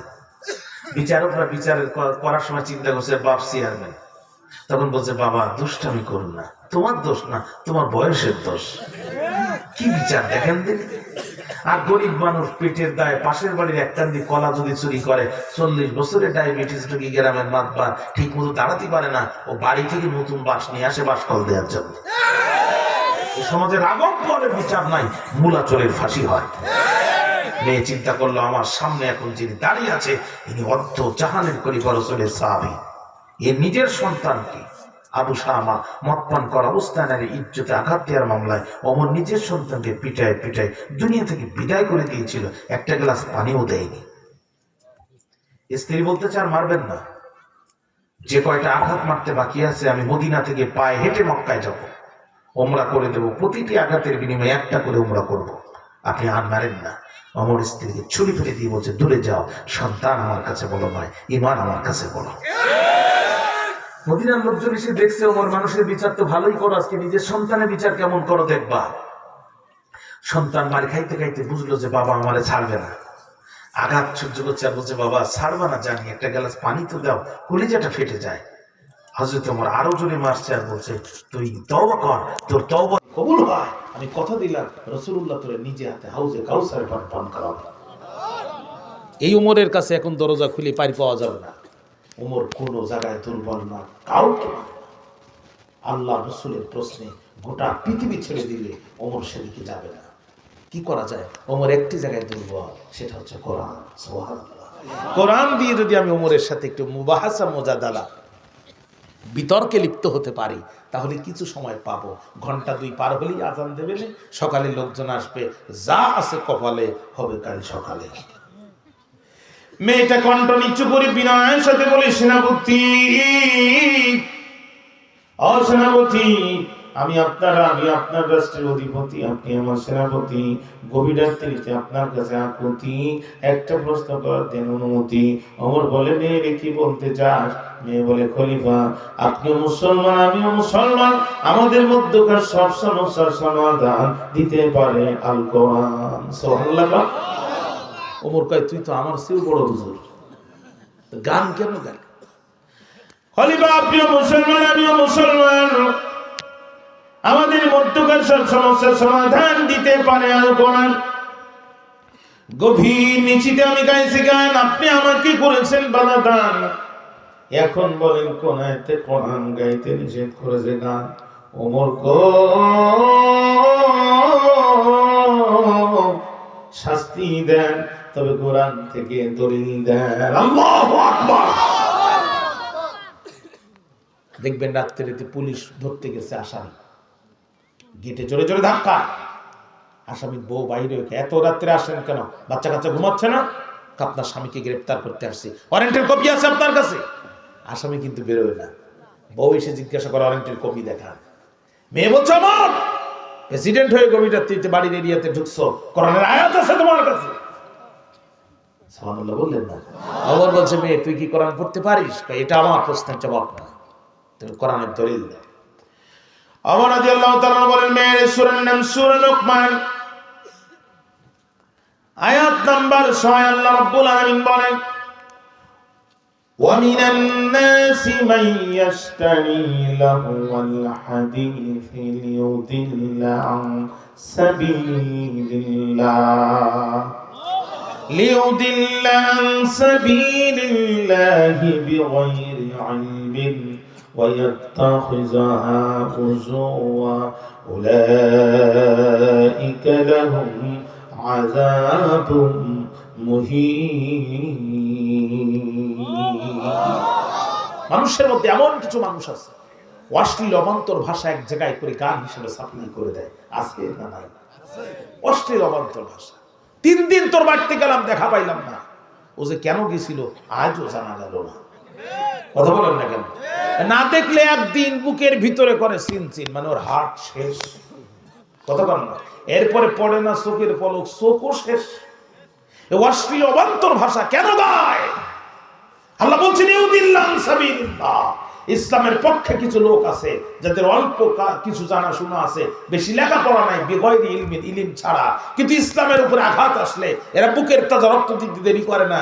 এই জাতীয় মানুষগুলোকে লিউদিল্লাহ পথভ্রষ্ট করে জাহান্নামে নিয়ে যাওয়ার জন্য এই গানগুলো তারা গায়। বাউল আবুল সরকার, বাউল শব্দের অর্থ হচ্ছে পেশা, বালা থেকে শব্দটা এসেছে। বাউল, বাউলা, বাউল, বা ওয়াউলা, এখান থেকে এসেছে বাউল মানে পেশাব। তাহলে ওর নামের অর্থ দাঁড়ায় পেশাব আবুল সরকার, ঠিক না? আল্লাহকে নিয়ে যে মন্তব্য করেছে, কোরআনের শাসন কায়েম হলে প্রকাশ্য দিবালোকে ওকে শুলে চড়াই হত্যা করা হতো, ইসলাম কায়েম থাকবে। কিন্তু এর পক্ষে আবার এই দেশের কিছু বুদ্ধিজীবী নামের বুদ্ধি প্রতিবন্ধীরা আল্লাহর নামে আঘাত দিয়েছে, এদের কলিজা লাগে নাই। এরা বলছে ভিন্ন মত প্রকাশের অধিকার দিতে হবে। ভিন্ন মত প্রকাশ তো আল্লাহর উপরে কেন, রসুলের উপরে কেন, কোরআনের উপরে কেন? কথা বলেন না কেন?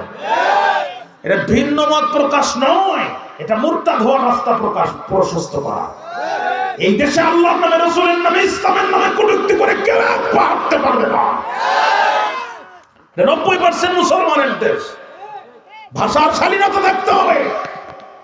আল্লাহকে গালি দিলে তোমার কলিজায় লাগে না, তুমি ইমানদারের জাত না।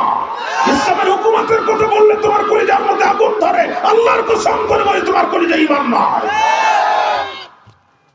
পরিষ্কার বক্তব্য। এই সুরকার, গীতিকার, কণ্ঠজার, এদেরকে আল্লাহ পাক বলছেন উলাইকা লাহুম আযাবুন মুহিন, এদের জন্য কঠিন পীড়াদায়ক শাস্তি আমি আল্লাহ তৈরি করে রেখেছি। হযরত ওমর যখন কোরআনের দলিল দিলেন, মেয়ে তখন মাথা নিচু করে দিল। কারণ মুমিনের দলিল লাগে একটা, আর শয়তানের লাগে 99টা। মুমিন শুধু বলছে এটা আল্লাহ বলেছে, রাসূল বলেছে, শুনলাম আর মানলাম, আর কোনো কথা হবে না। কিন্তু শয়তান ও যতই বুঝান না কেন, কালকে চার দোকানে চা খাবে, মোল্লারা কত কিছু বলে, চলে যাবে জি, কোনো সমস্যা নেই, জি ঠিক আছে। ও মোল্লারা কত কিছু বলে, কথা বলছেন না কেন? মেয়ে ডাক দিয়ে বলে, সেনাপতি আরেকটি করার প্রশ্ন করার চাই অনুমতি। ওরা দিয়ে আল্লাহ তাআলা ডাক দিয়ে বলে, মেয়েরে ভুল করিস না, আমি সরকার প্রধান, আমার কাছে বাহিনী আছে, দরজা ভাঙবো, গ্রেফতার করবো, কোরআনে আদালতে দাঁড় করাবো, এরপরে ছেড়ে দেবো। মেয়ে বলে, খলিফা আমার আর কোনো প্রশ্ন নাই, এটাই শেষ প্রশ্ন, কোনো কিছুর দরকার নাই, নিজেই দরজা খুলে দিব। হযরত ওমর বলে, মেয়ে বলতো দেখি কি বলতে চাস? মেয়ে বলছে, আমিরুল মুমিনিন আমি অপরাধ করেছি কয়টি? ওমর রাদিয়াল্লাহু তাআলা বলেন, একটি। আমার এখন কি হবে? ওমর বলে, আমি অপরাধ করেছি কয়টি? ওমর রাদিয়াল্লাহু তাআলা বলে, একটি। আমি আয়াত লঙ্ঘন করেছি কয়টি? ওমর রাদিয়াল্লাহু তাআলা বলে, একটি। আমি কোরআনে আয়াত মানি নাই কয়টি? ওমর রাদিয়াল্লাহু তাআলা বলে, একটি। মেয়েটি ডাক দিয়ে বলে, খলিফা এখন আমার কি হবে? ওমর রাদিয়াল্লাহু তাআলা বলে, আমার ভিতরে আঘাত তোর পিঠের পরে পড়বে। মেয়েটি ডাক দিয়ে বলে, সেনাপতি আমি একটি নারী রয়েছে একেবারে বিনা অনুমতিতে আমার বাড়িতে প্রবেশ করি। আল্লাহর কোরআনের তিনটা আইন আপনি দিয়েছেন, ছাড়ি একটা আইন লঙ্ঘন করার কারণে আপনার ভিতরে আঘাত যদি আমার পিঠের পরে পড়ে। খলিফা জানতে চাই, কোরআনের রাষ্ট্রের প্রেসিডেন্ট হয়ে নিজেই 3টা আইন লঙ্ঘন করার কারণে আপনার এখন কি হবে? থান্দে ধরে বগায় কান্দে। আপনি কোরআনের রাষ্ট্রের প্রেসিডেন্ট, আমার বাড়িতে ঢুকছেন, 3টা আয়াত আপনি লঙ্ঘন করেছেন। ওমর খেপে গেলেন। Do you know who I am? তুই কি চিনিস আমি কে? মেয়ে বলছে, তুমি রাসূলের সাহাবী আর আমাদের খলিফা। আপনাদের বিরক্ত আসতেছে? ঠান্ডায় খুব কষ্ট হচ্ছে? না রে মেয়ে, আমার আর একটা পরিচয় আছে। আমি যখন শুনলাম আমার বোন আর ভগ্নিপতির ইসলাম কবুল করেছে, আমি নিজের হাতে তাদেরকে পিটাতে পিটাতে পৃথিবীর জমিন থেকে বিদায় দিতে পিটাতে পিটাতে যখন ক্লান্ত আর পরিশ্রান্ত হয়ে গেল, তখন আমি দৌড়ালাম আল্লাহ রাসূলকে নিজের হাতে জবাই করব। কিন্তু নবীজির কণ্ঠে কোরআন তেলাওয়াত শুনে আমার কলিজা পর্যন্ত কেঁপে উঠল। যেই তরবারি দিয়ে নবীজির গর্দানে আঘাত করব, ওই তরবারি রাসূলুল্লাহর কদম মোবারকে পায়ে মোবারকে রেখে আমি হাতে হাত রেখে কালেমা পড়ে ঈমান গ্রহণ করলাম। সেই থেকে আজ পর্যন্ত আমি নিজে কোরআনের একটি আয়াত লঙ্ঘন করি নাই। আমার সামনে যে কোরআনের আয়াত লঙ্ঘন করেছে, সঙ্গে সঙ্গে আমার তরবারি তার জবাব দিয়ে দিয়েছে। ওমর রাদিয়াল্লাহু তাআলা এখন জীবিত থাকলে আমাদের বউ হুজুরের কল্লা থাকতো না। মেয়ে, এত বড় দুঃসাহস তোর! তুই আমাকে কোরআন অবমাননাকারী বললি, তোর কোরআন অবমাননা করার দলিল আগে দিতে হবে। এই শাস্তি তোর আগে হবে, গানের শাস্তি পরে হবে। মূর্খ কথাকার, তুই কোরআন পড়তে পারিস? মেয়ে জবাব দিচ্ছে, আমিরুল মুমিনিন খলিফাতুল মুসলিমিন, তুমি জানো না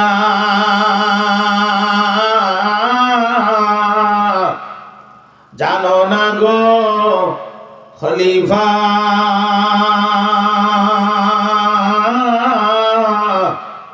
আমি মেয়ে কোরআনের হাফেজা। মূর্খ ভাবিও না, অশিক্ষিত ভাবিও না যে কোরআন দিয়ে অর্ধ পৃথিবী তুমি শাসন করছো। আমিও কোরআনের হাফেজা। কোরআন থেকে তোমার প্রতিটি অপরাধের দলিল দিব। চিৎকার দিয়ে একবার বলা যাবে কি মারহাবা। রাজার অস্ত্রও কোরআন, প্রজার অস্ত্রও কোরআন। রাজা কথা বলছেন কোরআন দিয়ে, প্রজাও কথা বলছেন কোরআন দিয়ে। আর আমাদের রাজার অস্ত্র বন্দুকের গুলি, আর প্রজার অস্ত্র জুটা ছাতা। কথা বলেন না কেন? আহা, এ দেশের 95% মানুষ কোরআন পড়তে পারে না। 5% পারে, 3% ভুল পড়ে, 2% ঠিক পড়ে। আর রাজাদের কথা তো বাদ দিলাম। বিসমিল্লাহির রহমানির রহিম, লাকুম দীনুকুম ওয়ালিয়া দীন, বুখারী মুসলিম।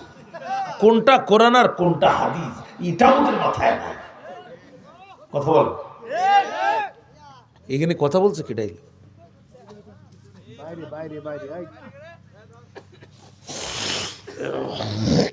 আপনার বিরক্ত হলে আমি শেষ করে দিই। এই ঠান্ডায় তো আপনাদের কষ্ট হচ্ছে, তাহলে আপনাকে নিরাপত্তা দেন।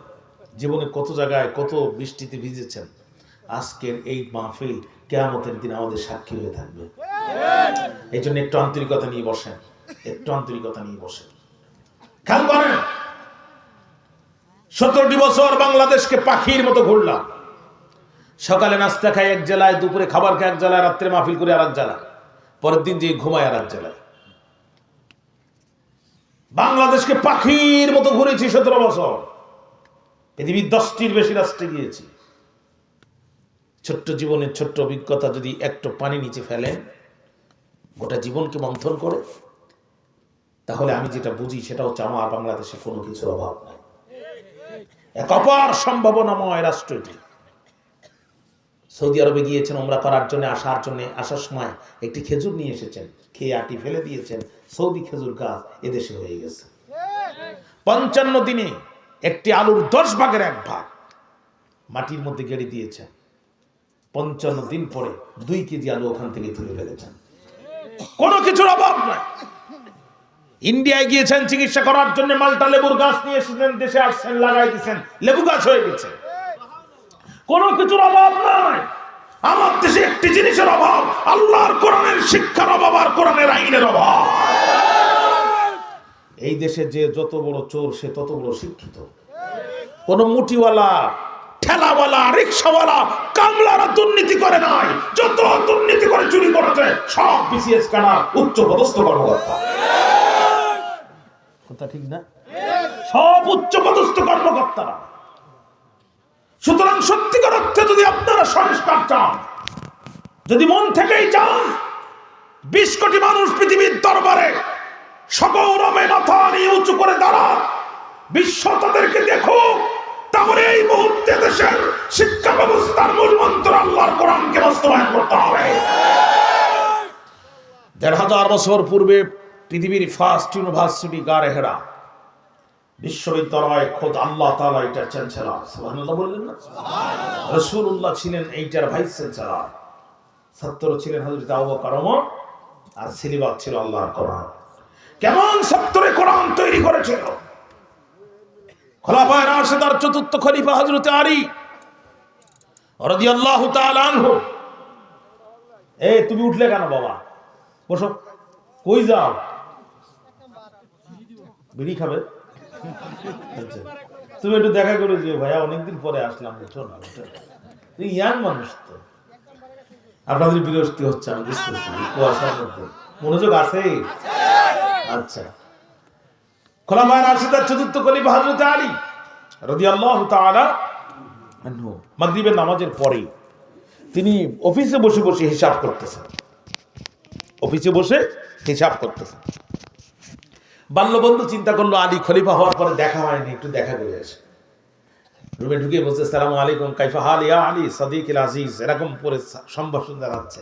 হযরত আলী মুখের দিকে তাকাইছে, ওয়ালাইকুম আসসালাম বলছে, ফু দিয়ে মোমবাতি নিভাই দিয়েছে। বন্ধুর খুব রাগ, আলী তুমি খলিফা হলে আমি তোমার সাথে দেখা করতে আসলাম, তুমি মোমবাতি নিভাই দিলে।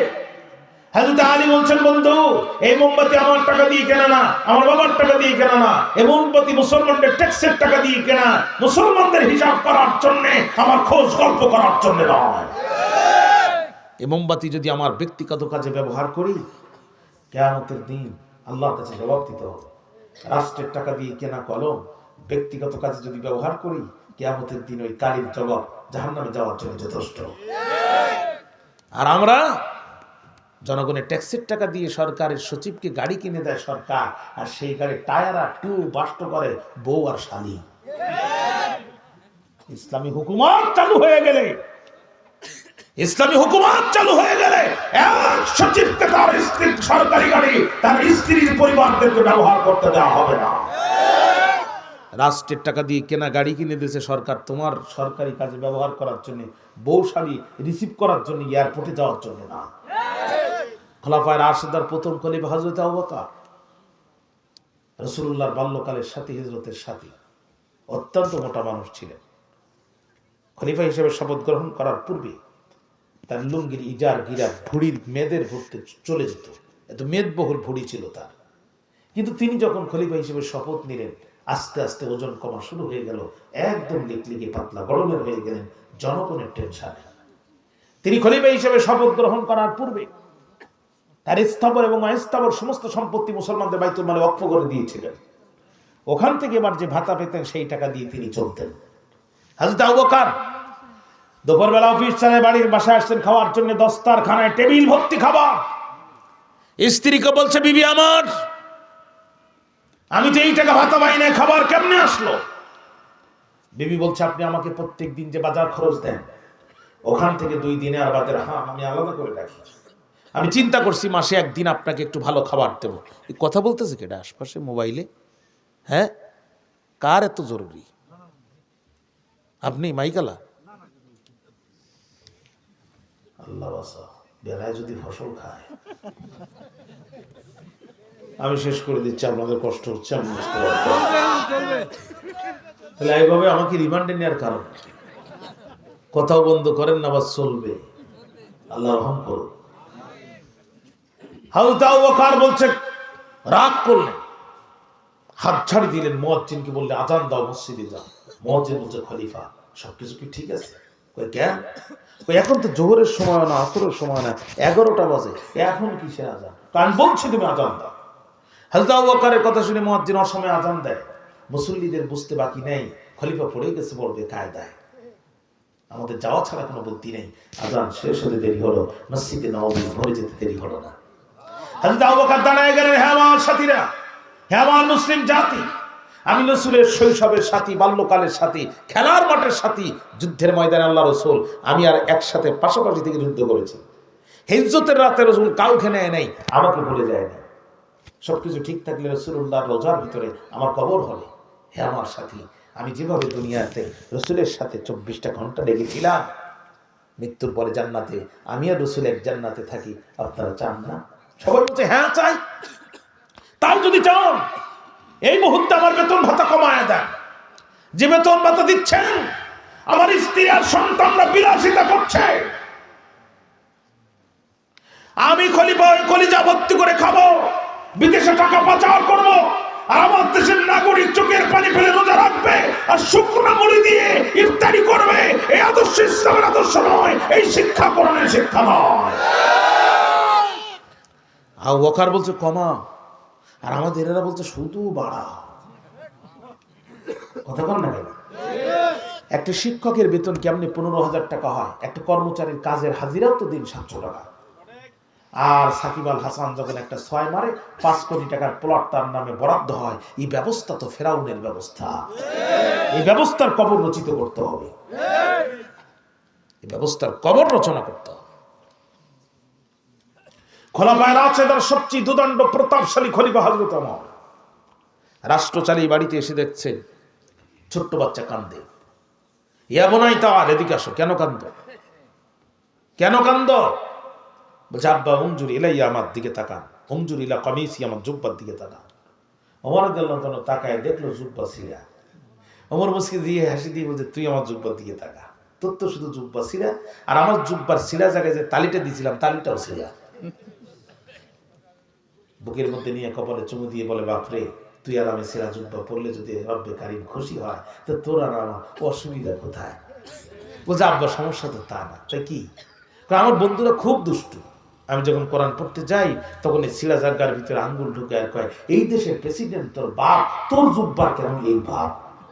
তা আমি তো জানি আমার বাপ কি বাপ, আমি তো জানি। কোন দিন একটা চড় মারবো, 2-3টা মারা যাবে, আমার নামে মার্ডার মামলার এফআইআর হবে। আব্বা আমি কোরআন পড়তে বাড়িতে পড়বো, মসজিদে যাবো না। সবাই ঘুমিয়ে গেলেন। সন্তান তো দুর্বলতা আছে না নাই?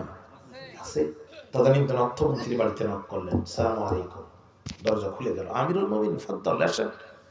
আপনি কেন আসছেন? আপনি বললে তো আমি যেতাম। রাষ্ট্রের কোনো সমস্যা? তাড়াতাড়ি বসুন। হযরত ওমর রাদিয়াল্লাহু তাআলা বললেন, আজ মাসের কয় তারিখ? 5 তারিখ। কয় মাস পর? 1 মাস হবে, 25 দিন পর। যে বেতনটা তুমি আমাকে 25 দিন পরে দিতে, ওই বেতনটা তুমি আমাকে 25 দিন আগে দাও। আমার ছেলেটার একটা পাঞ্জাবি নেই, অন্তত একটা পাঞ্জাবি কিনে দিই, তারে কোরআন পড়ার জন্য মসজিদে রওয়াতে পাঠান। অর্থমন্ত্রী বলছে, এটা ব্যাপার? আপনি প্রধানমন্ত্রী আর আমি অর্থমন্ত্রী, আপনার আদেশ মন্ত্রী আর আমি মালমন্ত্রী, আপনি বলবেন আর আমি মাল দিব। তবে এখানে লিখে দেন আগামী 25 দিনে আজরাইল আসবেন আর আপনিও মরবেন না। ইনকেস যদি আজরাইল আসার আপনি মারা যান, তাহলে আল্লাহও ক্ষমা করবে, জনগণও ক্ষমা করবে। লিখে দেন, টাকা দেন, লিখে দিতে পারবেন না, একটি দিরহাম দিনার দেব না, মন্ত্রিত্ব কেড়ে নেবেন, পরোয়া করি না। ঈমান বাঁচানো ফরজ, মন্ত্রিত্ব বাঁচানো ফরজ না। হযরত ওমর অর্থমন্ত্রী গিয়ে বুকে জড়াই ধরে বলছে, তোমার মতো অর্থমন্ত্রী যতদিন থাকবে, আমার মতো প্রধানমন্ত্রী ততদিন হেদায়েতের রাস্তায় থাকবে। কি জাতের অর্থমন্ত্রী আর কি জাতের প্রধানমন্ত্রী! আমাদের অর্থমন্ত্রী আবুল মাল। হ্যাঁ, আবু শব্দের অর্থ হচ্ছে পিতা, মাল শব্দের অর্থ হচ্ছে সম্পদ। আবুল মাল মানে মালের বাপ। 22,000 কোটি টাকা পাচার হয়, এতে বলে নাথিং ফোকাস, কোনো ব্যাপার নয়। হ্যাঁ, আমাদের অর্থমন্ত্রী আবুল মাল আর ভারতের অর্থমন্ত্রী এসকে বাল। বহু হিসাব কিতাব করে দেখলাম, এই বাল দিয়ে রাষ্ট্র চলে না। রাষ্ট্র চালানোর জন্য আল্লাহর কোরআনের সংবিধান দরকার, খলিফা ওমরের মতো চরিত্রের নেতা দরকার, যারা সিরা জুব্বা পরে রাষ্ট্র চালাবে, কিন্তু গরিবের টাকা কুত্তার পায়খানার মতো হারাম মনে করবে ওটা কুত্তার পায়খানা, ওটা শুয়োরের উচ্ছিষ্ট। শুয়োর যেমন খাওয়া হারাম, মুসলমানের টাকা চুরি করে খাওয়া একই রকম হারাম। এই জাতের চরিত্রের মানুষ ছাড়া এ রাষ্ট্র কোনোদিনও দুর্নীতিমুক্ত হতে পারে না। এই জন্য আমার দেশে কোনো কিছুর অভাব নাই, কোনো কিছুর অভাব নাই। আমার দেশে শুধু কোরআনের আইনের অভাব, কোরআনের আইনের অভাব। কোরআন আইন ছাড়া এ জাতি কখনো শান্তি মুক্তি পাবে না। রাসূল বলেন, মান কোরআন কুরআন ওয়া আমিলান বিমা ফিহি উলবিসা ওয়ালিদাহু তাজান ইয়াউমাল কিয়ামাহ।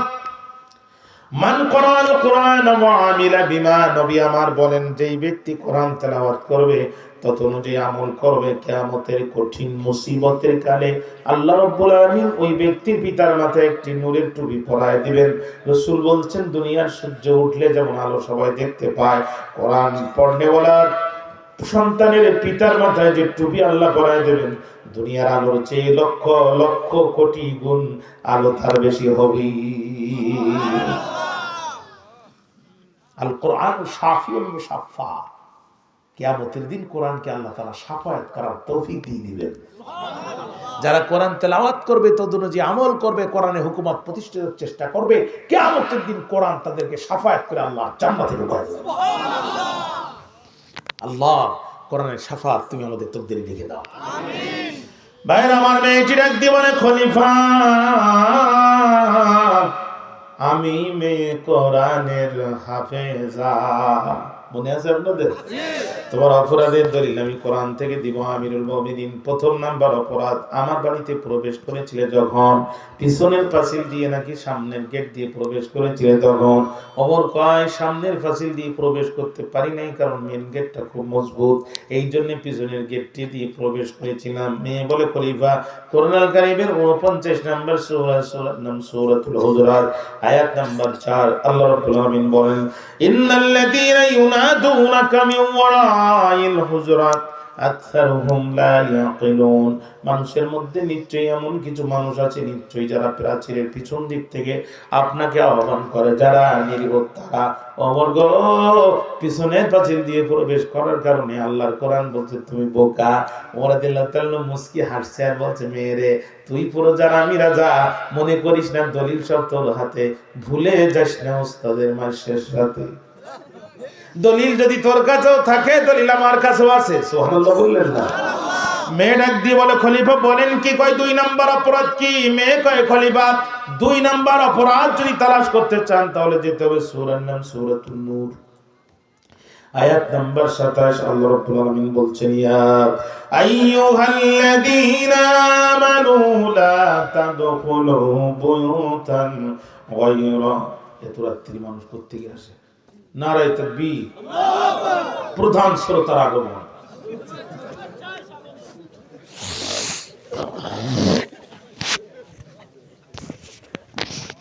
হ্যাঁ, 12টার সময় আসতেছে প্রধান শ্রোতা না, আর একজন আসে, আর পিছনে তো আরো একজন।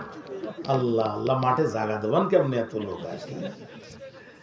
আল্লাহ কবুল করো, জোরে কোনা। বুঝতে পেরে যে বাসায় ঘুম হবে না, অযথা এখানে শুয়ে লাভ নেই। আজকে মাঠে কিছু একটা হচ্ছে, আল্লাহ কবুল করো। বুড়া চাচা যখন রাত 12টায় আসছে তাহলে বোঝা গেছে এবার কিছু একটা হবে।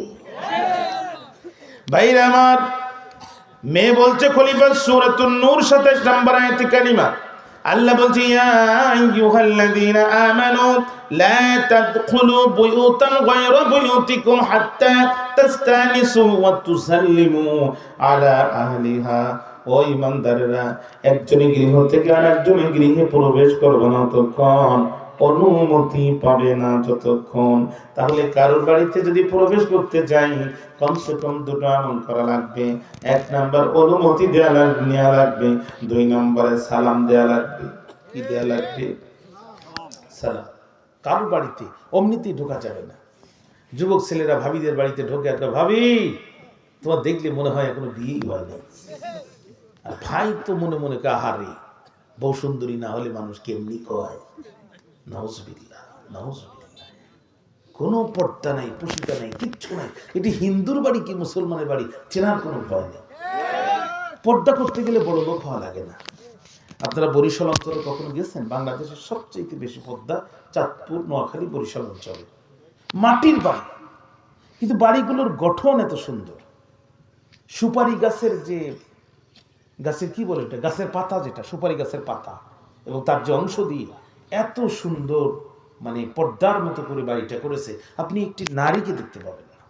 বরিশাল অঞ্চলে সফরে যাই, যে বাসায় থাকি, একটা নারী চোখে পড়ে না। এত সুন্দর বাড়ি সেটি, অথচ কাঠের বাড়ি, কাঠের বাড়ি। প্রত্যেকটা বাড়িতে কাচারি ঘর আছে, ভিতরের পরিবারের সাথে মেহমানের কোনো সম্পর্ক নেই, কোনো আওয়াজও শুনতে পাবে না। পর্দা করতে গেলে ধনী হওয়া লাগে না, মানসিকতাটা জরুরি। ধনী হওয়া লাগে। অমর গো জানতে চাই, আমার বাড়িতে প্রবেশ করেছিলে যখন, অনুমতি কি নিয়েছিলে তখন? অমর বলে না, ইটস ইওর সেকেন্ড ক্রাইম, এটা তোমার 2 নাম্বার অপরাধ। অমর বলে 3 নাম্বার অপরাধ কি? তুসাল্লিমু আলা আহলিহা। আল্লাহ বলেন শুধু অনুমতি নিলে হবে না, অনুমতি পেয়ে গেছো, এবার পরিবার পরিজনদের উপরে দোয়া করো, রহমতের দোয়া করো, বরকতের, হ্যাঁ দোয়া করো, আল্লাহর পক্ষ থেকে নাজাত আর মাগফিরাতের, তারপরে প্রবেশ করো। সুবহানাল্লাহ। তোমার বাড়িতে আমাকে ঢুকতে দিলে আসসালামু আলাইকুম, আল্লাহর পক্ষ থেকে তোমার বাড়ির তোমার উপরে রহমত, শান্তি, বরকত বর্ষিত হোক। সুবহানাল্লাহ। একজন আর একজনের জন্য দোয়া করা। এজন্য রাসূল বলেছেন আফসুস সালাম ওয়া তুতঈমুত তুআম ওয়া সাল্লু বিল-লাইলি ওয়ান-নাসু নিয়াম তাদখুলুল জান্নাতা বিসালাম। নবী আমার বলেন বেশি বেশি সালাম দাও, বেশি বেশি সালাম দাও, আর অনাহারীদেরকে খাবার খাও। গরিব মানুষ খেতে পারে না, বাড়িতে গোশত রান্না করেছো, দাওয়াত দাও নাই, দুপুরে যাওয়ার আগে লোকটার হাত ধরে ডেকে নিয়ে আসো, নিজের টেবিলে বসাও, একটু পেট ভরে তাকে খেতে দাও, না খেতে দাও। ও চিন্তাও করে নাই যে তুমি দুপুরবেলা করে ডাকবা, কিন্তু তুমি মহব্বতে ডেকে নিয়ে আসছো বিনা দাওয়াতে, কলিজা ভর্তি করে খাওয়াইতেছো, তুমি অল্প একটু খেয়েছো, তুমিও খেয়েছো, সেও খেয়েছে। আল্লাহ রাসূলকে আফসুস সালাম, সালাম দাও, মানুষদেরকে খাও। ও সাল্লু বিল-লাইলি, আর রাতে নামাজে দাঁড়াও। কখন? ওয়ান-নাসু নিয়াম, মানুষ যখন ঘুমিয়ে যায় তুমি তখন দাঁড়িয়ে ঠান্ডা পানি দিয়ে উযু করে নামাজে দাঁড়ায় যাও। তাদখুলুল জান্নাতা বিসালাম। নবীজি বলেন 3টা কাজ করে নিরাপদে আল্লাহ জান্নাতে ঢুকে যাও। মানুষকে খাওয়াবেন। আপনি জানেন গ্রামের এই লোকটা খাওয়ার পায় না, চাচা আসেন তো এক জায়গায় যাই, বলে বাড়িতে ডেকে নিয়ে আসবেন, গোশত রান্না হচ্ছে, এক বাটি দিয়ে দেন, খাওয়ান, আল্লাহ খুশি হয়ে যাবে। মানুষকে খাওয়ান বড় সওয়াবের কাজ। মানুষকে সালাম দেন, শত্রু বন্ধুতে পরিণত হবে। ঢোকার আগে বউকে সালাম দেন, বাইরের সময় সালাম দেন। চাচা সব পারে, চাচিকে সালাম দেওয়ার সময় এত লজ্জা চাচা। আবার কেউ কেউ মুরব্বী কয় বাবা সালাম দেবো কেন, আমার তো সম্মান আছে না, চিন্তা করে। অথচ আম্মা এসে বলছেন জীবনে বহুবার নবীকে সালাম দেওয়ার চেষ্টা করেছি, যতবার চেষ্টা করেছি ততবার ব্যর্থ হয়েছি। রাসূলুল্লাহ প্রত্যেকবার আমাদেরকে আগে সালাম দিয়েছে। ছোটকালে বাড়ি থাকতে যে ছেলে বলতো চাচা আসসালামু আলাইকুম, ইউরোপে গেছে, আমেরিকায় গেছে একটা ব্যাচেলার ডিগ্রি করার জন্য, পড়ালেখা করে দেশে এসে সেই ছেলে বলছে চাচা গুড মর্নিং। চাচা কয় ব্যাপার কি, তুই না 4 বছর আগে আমার সালাম দিতিস, এখন গুড মর্নিং মানে কি? বলছে গুড শব্দের অর্থ হচ্ছে ভালো, আর মর্নিং মানে সকাল। গুড মর্নিং মানে ভালো সকাল। বলেন তো সব সকাল কি ভালো হয়? এই যে কুয়াশার রাত, আজকে রাত কি অন্য রাতের মতো স্বাভাবিক ভালো রাত? অস্বাভাবিক। কত অ্যাক্সিডেন্ট হবে আজকে। এখন তো 4 লাইনের রাস্তা হয়ে গেছে। আমি এই রাত্রে মাহফিল করতে গেছি, রাস্তায় মানুষ মরে পড়তে থাকে, গেছে ট্রাক থেকে পড়ে গেছে, মরে রাস্তার উপরে আছে। ড্রাইভার ঠাস করে ঘুরাই দিল গাড়ি, কারণ কি হুজুর লাশ তো রাস্তায়, রাস্তায় লাশ। রাত্রিতে ঝড় হলো, ঠাকুরগাঁ মেন রোডের গাড়িগুলো গাছগুলো রাস্তার উপরে পড়ে গেল। বালিয়াডাঙ্গি, হরিপুর, রৌমারী, রাজীবপুর, কাটলা, হাকিমপুর, বিরামপুর, ভাদুরিয়া, নবাবগঞ্জ, জয়পুরহাট, কালাই, এদিকে আটোয়ারি, বোদা, সাকুয়া, পঞ্চগড়, রানী শঙ্কর, বালিয়াডাঙ্গি, হরিপুর, সব মুখস্থ। মেন রোডের গাছগুলো রাস্তার উপরে আটকায় গেল। লাইন দিয়েছে শত শত গাড়ি, আর ভিতরে কষ্ট হচ্ছে হাজার হাজার নর নারী। বলেন তো এই মর্নিংটা গুড মর্নিং নাকি ব্যাড মর্নিং? এই তো বুঝে গেছে।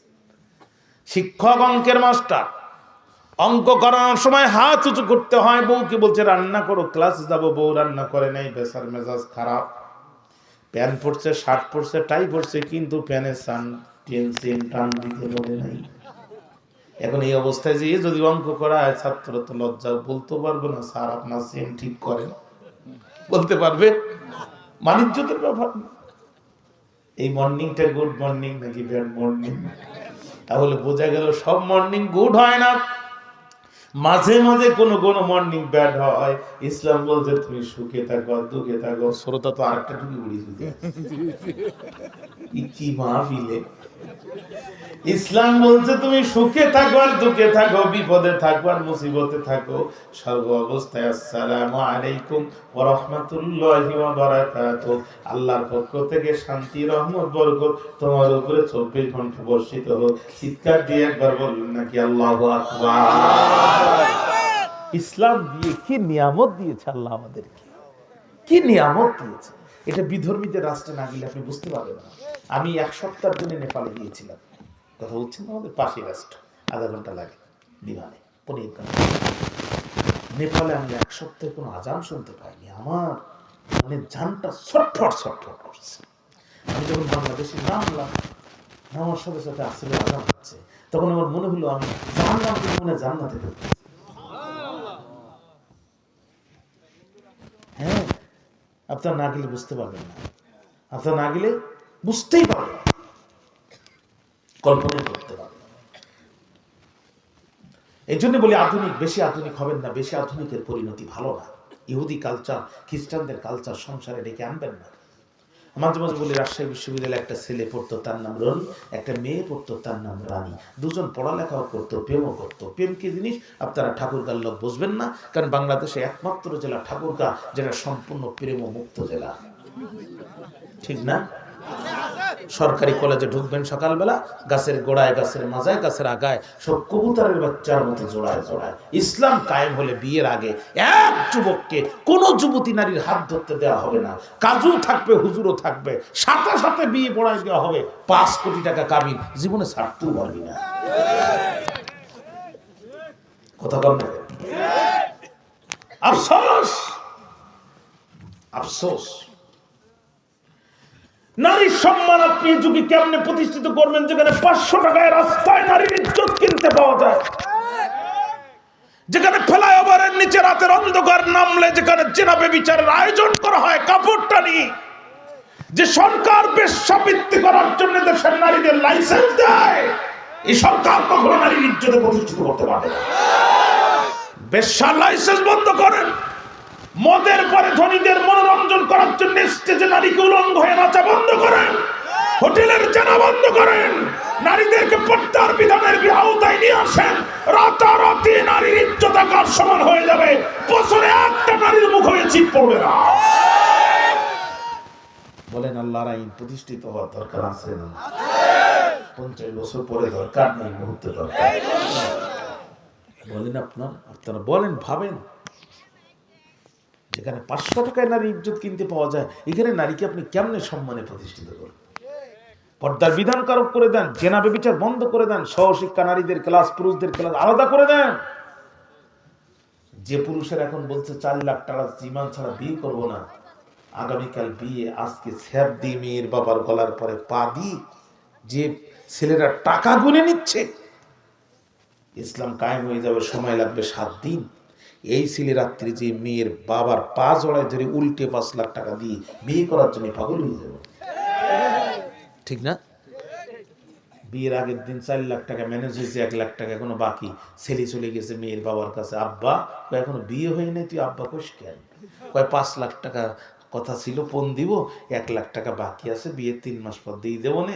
মেয়ের বাপ কয় তোর বিয়ে করার দরকার নেই, আপাতত মাস 2 রোজা রাখ, সময় লাগবে 7 দিন, মাত্র 7 দিন।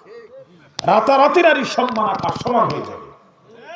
কোরআনের হুকুমত ছাড়া, বেশ্যা পতিতাবৃত্তির লাইসেন্স বন্ধ, পর্দার বিধান ছাড়া এই সমাজে নারী সম্মানে প্রতিষ্ঠিত হতে পারে না।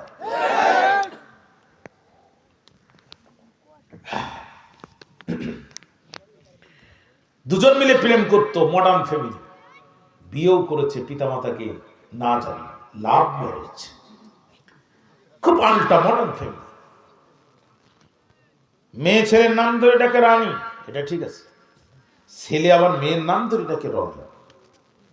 যাদের বউরা তাদের স্বামীর নাম ধরে ডাকে, এই সমস্ত স্বামীরা যে কত নাম্বার বলত, এটা আল্লাহ ছাড়া পৃথিবীর কোনো বিজ্ঞানী বলতে পারবে না। আল্লাহ রসুল কোনোদিন তার স্ত্রীরা নবীজির নাম ধরে ডাকেন নাই, এটা বেয়াদবি, এটা বেয়াদবি। রাসূলুল্লাহ বলছেন, আল্লাহ ছাড়া কাউকে যদি সিজদা দেয়া হুকুম থাকতো, আমি পৃথিবীর নারীদেরকে বলে দিতাম তোমরা তোমাদের স্বামীর কাছে সিজদা করো।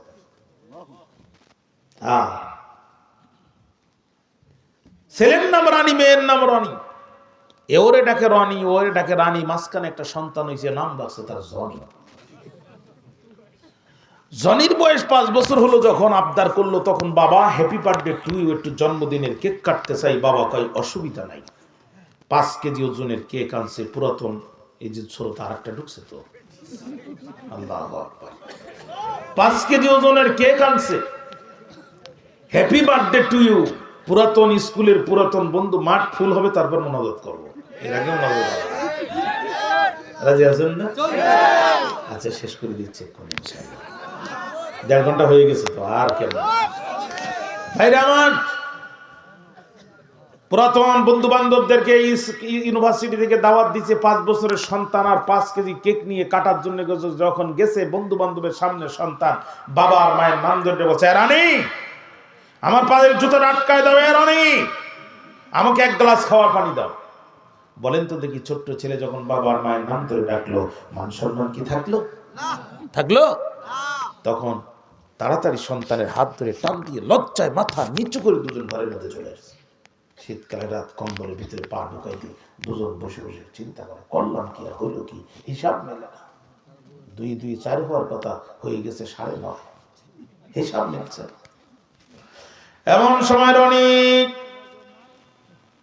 রনির চোখে পানি, ডাক দিয়ে বলে, রানী তোমার চোখে কেন পানি? রনি বলে, বেয়াদবের যে ভাব, এই কিয়ামতের আগে আমার বলবে না বাপ, এই জন্য কান্দি। 2 জন মিলে অনেক কান্নাকাটি করার পরে দেখো প্যানের রনি, সমস্যা তোমারও আমারও, সমস্যা সন্তানের না।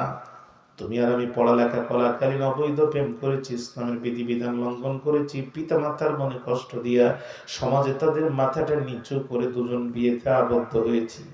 এরপরেও যদি তওবা করে ভালো হতাম তাহলে চ্যাপ্টার হ্যাজ বিন ক্লোজড, এখানেই শেষ হয়ে যেত। কিন্তু আমরা ভালো হই নাই, তুমি আমার নাম ধরে ডেকেছো, আমিও তোমার নাম ধরে ডেকেছি, এই জন্য সন্তান এইটা শিখেছে। এখন হোমিওপ্যাথি থিওরি, যেখান থেকে উৎপত্তি ওখানে নিষ্পত্তি।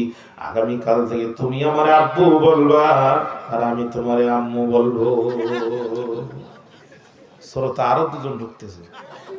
আল্লাহ, আসো আসো, আস্তে আস্তে আসো, আল্লাহ কবুল করুক, যেরকম আমিন। আচ্ছা এখন বলেন, বউকে প্রত্যেকদিন 5,000 টাকা দামের একটা করে শাড়ি দিতে পারবেন? পৃথিবীর কোনো থানায় আপনার নামে মামলা হবে না। কিন্তু বউকে আদর করে যদি মা বলে ডাকেন, তাহলে মুফতি সাহেবের কাছে রায় হওয়ার আগে একটু ফতোয়া নেওয়ার দরকার আছে না? না। এই জন্য বেশি আধুনিক হবেন না, বেশি আধুনিকের পরিণতি ভালো না। সন্তানদেরকে শিখাবেন না টাকা কপালে লাগবে ছাটা, ঠিক না? সালাম শিখাবেন। কি শিখাবেন? আমি গত 2 সপ্তাহ আগে হঠাৎ করে একদিন রাত্রে ঢাকায় বাসায় গেছি মাহফিল করে। আমার একটা ছেলে আছে, স্ট্যান্ডার্ড 3-তে পড়ে, 2 মাস পরে হিফজে যাবে। একটি ছেলে আমার, হঠাৎ করে ঘুম থেকে এসে আমি দেখি সালাম আলাইকুম। বিশ্বাস কর, এত শান্তি একটা কলিজার মধ্যে আসছে। জীবন প্রভাতে মনের সকাতে গেতেছিলাম যে ফুল, আজ দেখি হায় ফুল সে তো নয়, সবই জীবনেরই ভুল। হ্যাঁ, জীবন সকাতে শুভ প্রভাতে গেতেছিলাম যে মালা, আজ দেখি হায় মালা সে তো নয়, সবই জীবনের জ্বালা। সন্তানকে কোরআন হাদিস যদি শিক্ষা না দেন, আপনার জীবনের মাগরিব যখন হবে, জীবনের শেষ যখন হবে, তখন দেখবেন যেটা ফুল বলে গেতেছিলাম এটা তো ভুল ছিল, যেটা মালা বলে গেতেছিলাম এটা তো এখন গলার কাটা হয়ে গেছে। এই দৃশ্য যদি না দেখতে চান, ও ভাইরা, ডাক্তার বানা, ইঞ্জিনিয়ার বানা, প্রফেসর বানা, ব্যারিস্টার বানা, আপত্তি নেই। সন্তানকে জীবনের প্রথম কোরআনের হাফেজটা করে দেন। 3টে বছর সময় বেশি লাগবে, 3টে বছর সময় বেশি লাগবে। কোরআনের হাফেজ যারা হয়েছে, পৃথিবীর সমস্ত লেখাপড়া তার জন্য সহজ। আমার সর্বপ্রথম সন্তান মেয়ে, তো আমার বাসার নিয়ম হচ্ছে ছেলে হোক আর মেয়ে হোক হাফেজ হতে হবে। হাফেজ হবে না, দুনিয়ার আর কোনো লেখাপড়ার পিছনে আমি খরচ করতে পারবো না, পরিষ্কার কথা। আমার মেয়েটা 10.5 বছর বয়সে হিফজ কমপ্লিট করেছে। ঢাকায় এনে তাকে এভারেজ ইন্টারন্যাশনাল স্কুল, একটা খুব ভালো মানের স্কুলে আমি তার অ্যাডমিশন দিলাম। দিয়ে স্কুল বললো ঠিক আছে হবে, স্ট্যান্ডার্ড 3-তে দিল। মেয়ে ফাইনাল পরীক্ষা যে 6 সাবজেক্টে ফার্স্ট হয়ে গেল। জীবনে কখনো পড়েনি স্কুলে।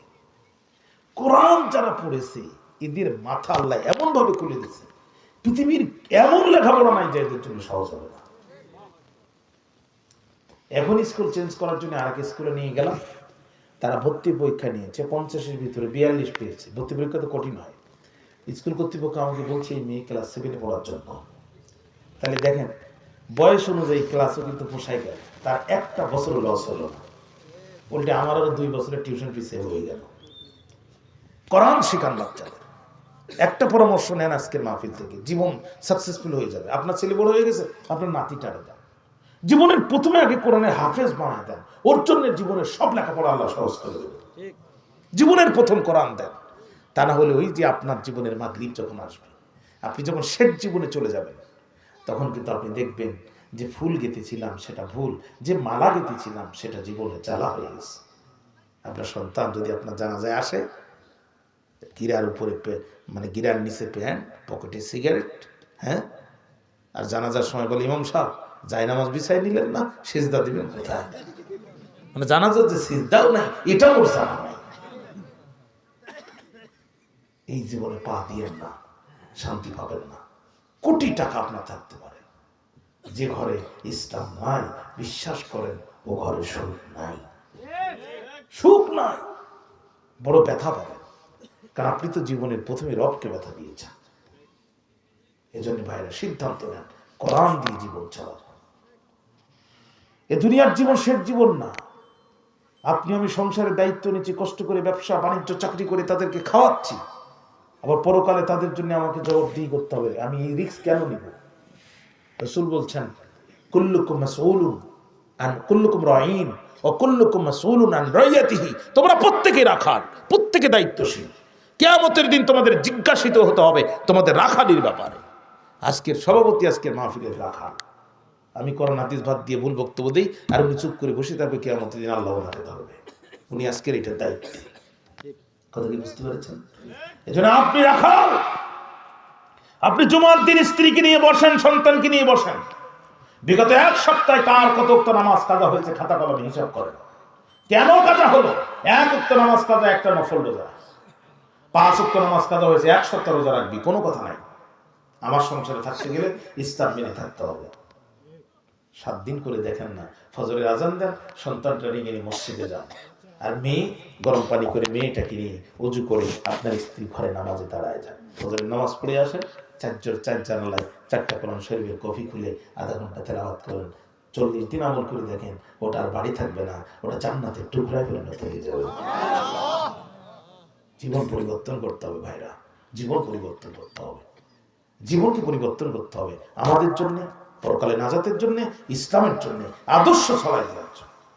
আচ্ছা, আমরা যদি ইসলামের আদর্শ ধারক বারক হতাম, এই দেশে যে কয়টা হিন্দু আছে আমাদের আদর্শ দেখে কালেমা করে মুসলমান হয়ে যেত। এদেশে ইসলাম কেমনে আসলো? বিদেশি ব্যবসায়ীরা এদেশে আসছে ব্যবসা করতে, এদেশের লোকজন তাদের আখলাক চরিত্র থেকে ইসলাম গ্রহণ করেছে। ব্যবসায়ী মারা গেছে, এদেশের মানুষ তার কাছে 2 কোটি টাকা পাবে।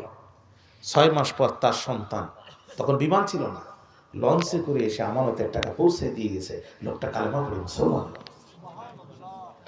আমাদের আখলাক যদি ইসলামী আখলাক হতো, আমাদের চরিত্র যদি কোরআনের চরিত্র হতো, এদেশে তো অমুসলিম থাকার কথা ছিল না। মুখে বলো তুমি মির্জা সৈয়দ, বহু তেজস্বী বীর পাঠান, সবকিছু হওয়া সম্ভব, তব হওনি শুধু মুসলমান। সবকিছু তুমি হয়েছ, মুসলমান হতে পারবি। তোমার বাড়ি হয়েছে, গাড়ি হয়েছে, তুমি চেয়ারম্যান হয়েছো, এমপি হয়েছ, সব হয়েছে, কিন্তু মুসলমান হতে পারোনি। এই জীবন আমরা চাই না, ঠিক না প্রিয় ভাই? ঠিক না? তাহলে কারোর বাড়িতে যদি প্রবেশ করতে হয় 2টা আমল করতে হবে। 1 নাম্বার সালাম দিতে হবে, 1 নাম্বার অনুমতি নিতে হবে, 2 নাম্বার সালাম দিতে হবে। আমিরুল মুমিনিন, আপনি ঢুকেছিলেন যখন সালাম দিয়েছিলেন তখন ওমর বলে না, ইটস ইওর 3rd ক্রাইম, এটা আপনার 3 নাম্বার অপরাধ। ওমর বলে, মেরে তোর দলিল দেয়া শেষ? বলে হ্যাঁ।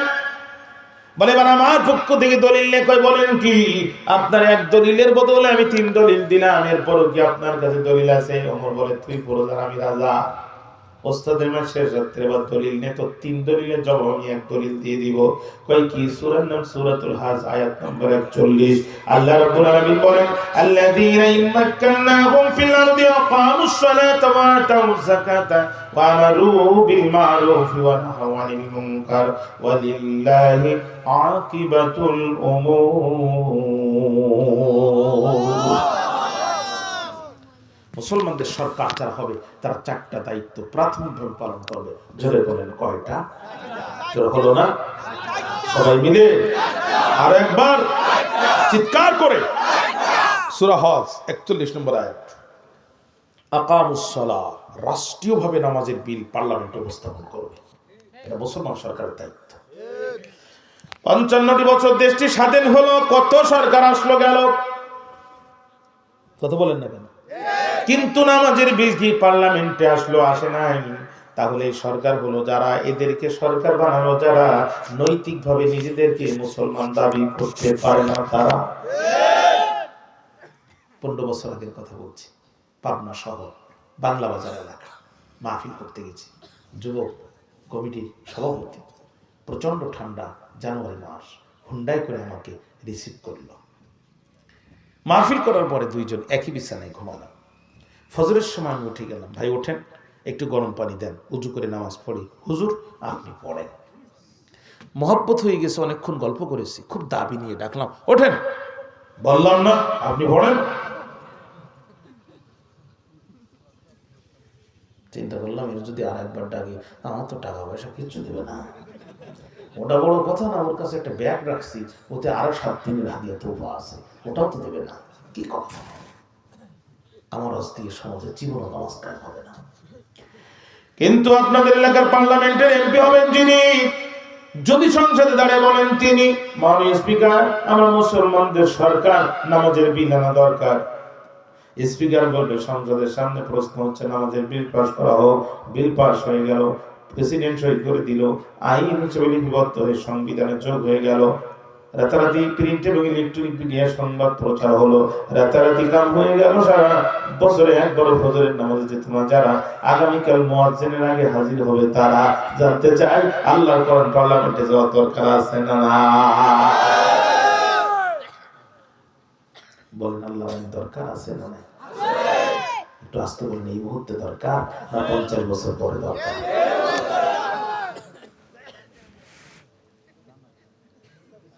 কষ্ট হচ্ছে আপনাদের? 12:30 বাজতে যায়, আত্মরব্য করা ঠিক হবে না। না, নামাজ কাজা হয়ে যাবে, এই অনেক সময় লাগবে। হ্যাঁ,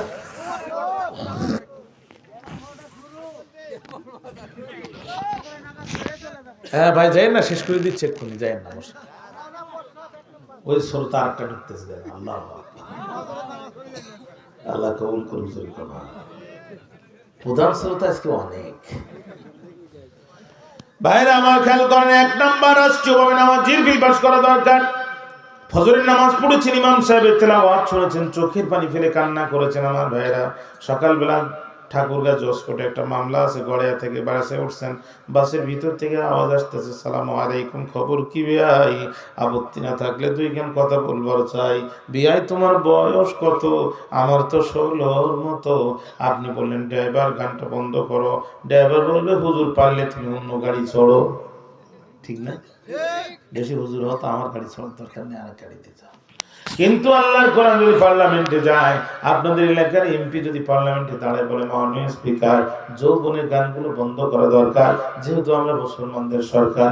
1500 বছর পূর্বে সূরা লোকমানের 6 নম্বর আয়াতে লাউল হাদিস শব্দ দ্বারা আল্লাহ যৌবনের গানগুলোকে হারাম করেছে। যুবকদের চরিত্র নষ্ট হচ্ছে, বোনেরা ধর্ষণের শিকার হচ্ছে। স্পিকার বলবে, সংসদের সামনে প্রশ্ন হচ্ছে, অবৈধ যৌবনের গানগুলো বন্ধ করা হোক। পক্ষে যারা আছেন তারা হা বলুন, বিপক্ষে যারা আছেন তারা না বলুন। যুক্ত হয়েছে, প্রেসিডেন্ট সই করে দিয়েছে, আইন তৈরি হয়ে গেছে। আগামীকাল থেকে আর রুনালাইলার গান চলবে না, ডলি শঙ্করী গান চলবে না, মনির খানের গান চলবে না, প্রীতমের গান চলবে না। যেখানে আজকে শিল্পীদের গান চলতেছে, আল্লাহ কোরআন আইন পাস হওয়ার পরে ওখানে বিশ্বকারী আবুল বাসিতের মায়াবী কণ্ঠের মধুর কোরআনের তেলাওয়াত চলবে। যে আবুল বাসিতের মায়াবী কণ্ঠের মধুর কোরআনের তেলাওয়াত শোনার পরে একবার মিশরের জমিনে এক মঞ্চে 10,000 খ্রিস্টান ধর্মের মুখে লাথি মেরে কালেমা পড়ে মুসলমান হয়েছিল। বাইরে জানতে চাই আল্লাহর কোরআন পার্লামেন্টে যাওয়া দরকার আছে না?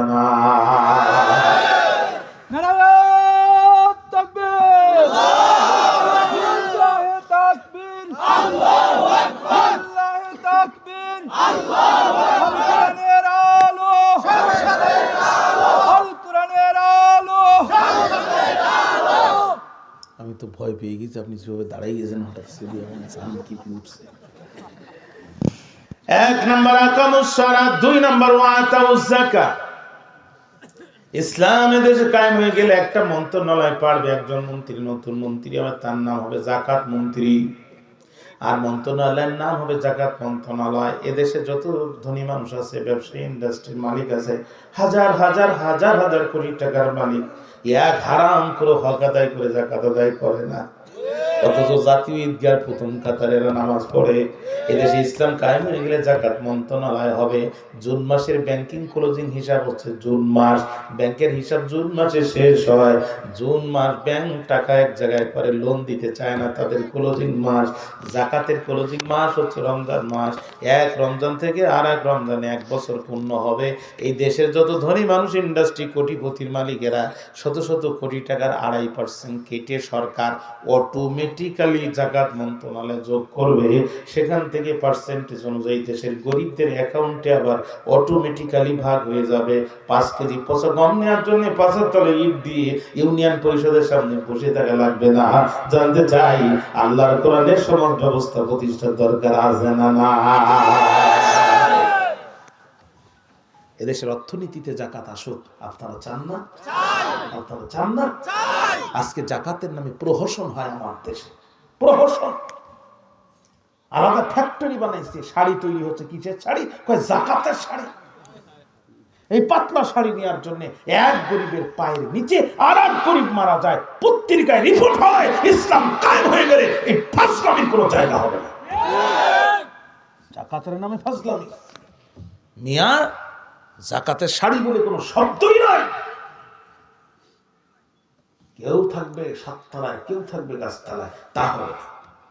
এদেশের 80% সম্পদ ভোগ করে 20% লোকে, আর 20% সম্পদ ভোগ করে 80% লোকে। 100 টাকার মধ্যে 80 টাকা খায় 20 জনে, আর 20 টাকা খায় 80 জনে। এটা হবে না, হতে পারে না। যাদের আছে তাদের থাকার জায়গা নেই। বাড়ি 7 শহরে 7টা, লোক টোনা টুনি 2 জন, ছেলেও নেই মেয়েও নেই। আর একজনের ভ্যানালার বাড়ি, প্রত্যেক বছর বাচ্চা হয়, 13-14টা ছেলে, একটা ঘর নেই। এটা চলবে না। এই সমস্যার সমাধান হবে অর্থনীতিতে জাকাত ভিত্তিক অর্থনীতি করার মাধ্যমে, ঠিক না? তাহলে 1 নাম্বার সালাত, 2 নাম্বার জাকাত, 3 নাম্বার আমারু বিল মারুফ, সৎ কাজের আদেশ দেওয়া, ওয়া নাহাউ আনিল মুনকার, অসৎ কাজে বাধা দেয়া। এই সৎ কাজের আদেশ আর অসৎ কাজের বাধা ক্ষমতা ছাড়া সম্ভব নয়, ঠিক না? আমি যদি এই থানার ওসি হতাম, স্টেজে ওঠার আগে হাতে করে একটা মাল নিয়ে আসতাম। মাল বলতাম তো AK-47, গলাতে নামে এই মালটা রাখতাম, কোরআন শরীফটা হাতে নিতাম, মাইক ধরে বলতাম, গ্রামে যারা ঘুমোচ্ছ 10 মিনিট সময়, তাড়াতাড়ি করে চলে এসো।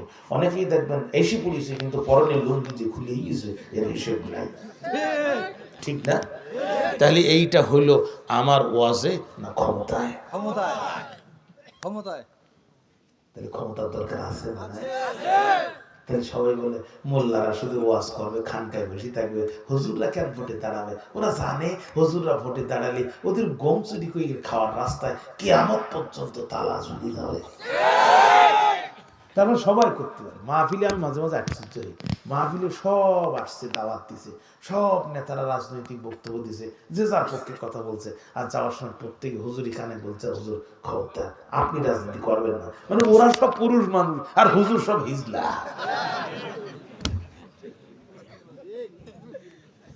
ঠিক না?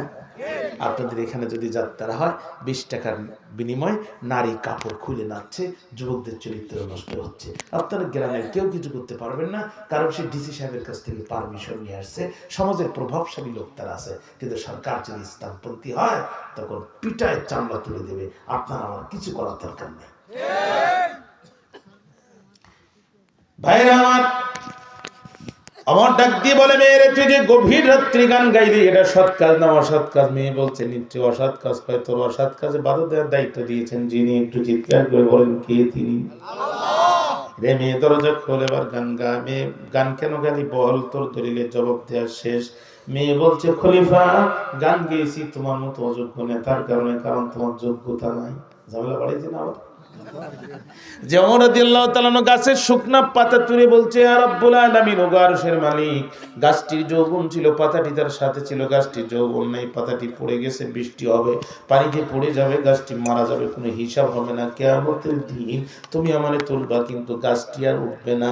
কিন্তু আমার যে অর্ধ পৃথিবীর খলিফা তুমি বানাইলা, এই অর্ধ পৃথিবী রাষ্ট্রের মধ্যে একটা কুত্তা যদি ফোরাত নদীর তীরে পানি না পান করে মারা যায়, ওমরকেও তোমার দরবারে জবাবদিহি করতে হবে। আল্লাহ গো, আমার কেন জানি মনে হয় মানুষটা হয়ে জন্ম নিয়ে যদি গাছের পাতা হয়ে জন্ম নিতাম, কতই না ভালো হতো। ঝরে যেতাম আর মাটিতে মিশে যেতাম, কিয়ামতের দিন আমার কোনো হিসাব হতো না। পরকালের হিসাবের এত গভীর চিন্তা যে করতে পারে, সে কি আর অযোগ্য নেতা হতে পারে? যদি বলেন, আরে মেয়ে কেন অযোগ্য বললি, জবাব দে, আগে জবাব দিবি, তারপরে বাবা একটু থামো, আব্বা আব্বা একটু থামো, তোমরা খুব শান্তশিষ্ট। এরকম বাচ্চা দেখেন, এটা 12:30 বাজে কিভাবে বসে আছে। অন্য এলাকায় এত ভদ্র বাচ্চা পাই, এ যদি গাইবান্ধা হইতো, এই 3টি যথেষ্ট আমার মাহফিল ধ্বংস করে দেওয়ার জন্য। তা আমি বললাম, এরকম কেন? তো এই এলাকার সবচেয়ে যেটা ভালো লোক, এটা বলে গাছে উঠে সকালবেলা ভরসা করে। বাকি সবচেয়ে ভালোর যদি বৈশিষ্ট্য এই হয়, তাহলে বাকিগুলো বৈশিষ্ট্য কি হবে চিন্তা করি। আমি এর দিকে আশ্চর্য হয়ে গেছি। বিশ্বাস করেন, এই 3টে না 2টোর বেলাও গাইবান্ধা হইলে এখানে ওয়াজই হইতো না। আমার অভিজ্ঞতার আলোকে বলতেছি। গাইবান্ধা জেলায় এমন জায়গা নিয়ে আমি যাই না। বালাসীঘাট নদী পার হয়ে সেই জামালপুরের চর, রৌমারি, রাজীবপুর, এগুলো পর্যন্ত গেছি। অভিজ্ঞতা আলোকে বলছি, বাচ্চাগুলো অত্যন্ত ভক্ত। আল্লাহ এদের সম্মান বাড়ায় দাও, এদেরকে অনেক বড় করে দাও, খোদা এদের পিতা মাতার কলিজা ঠান্ডা করে দাও।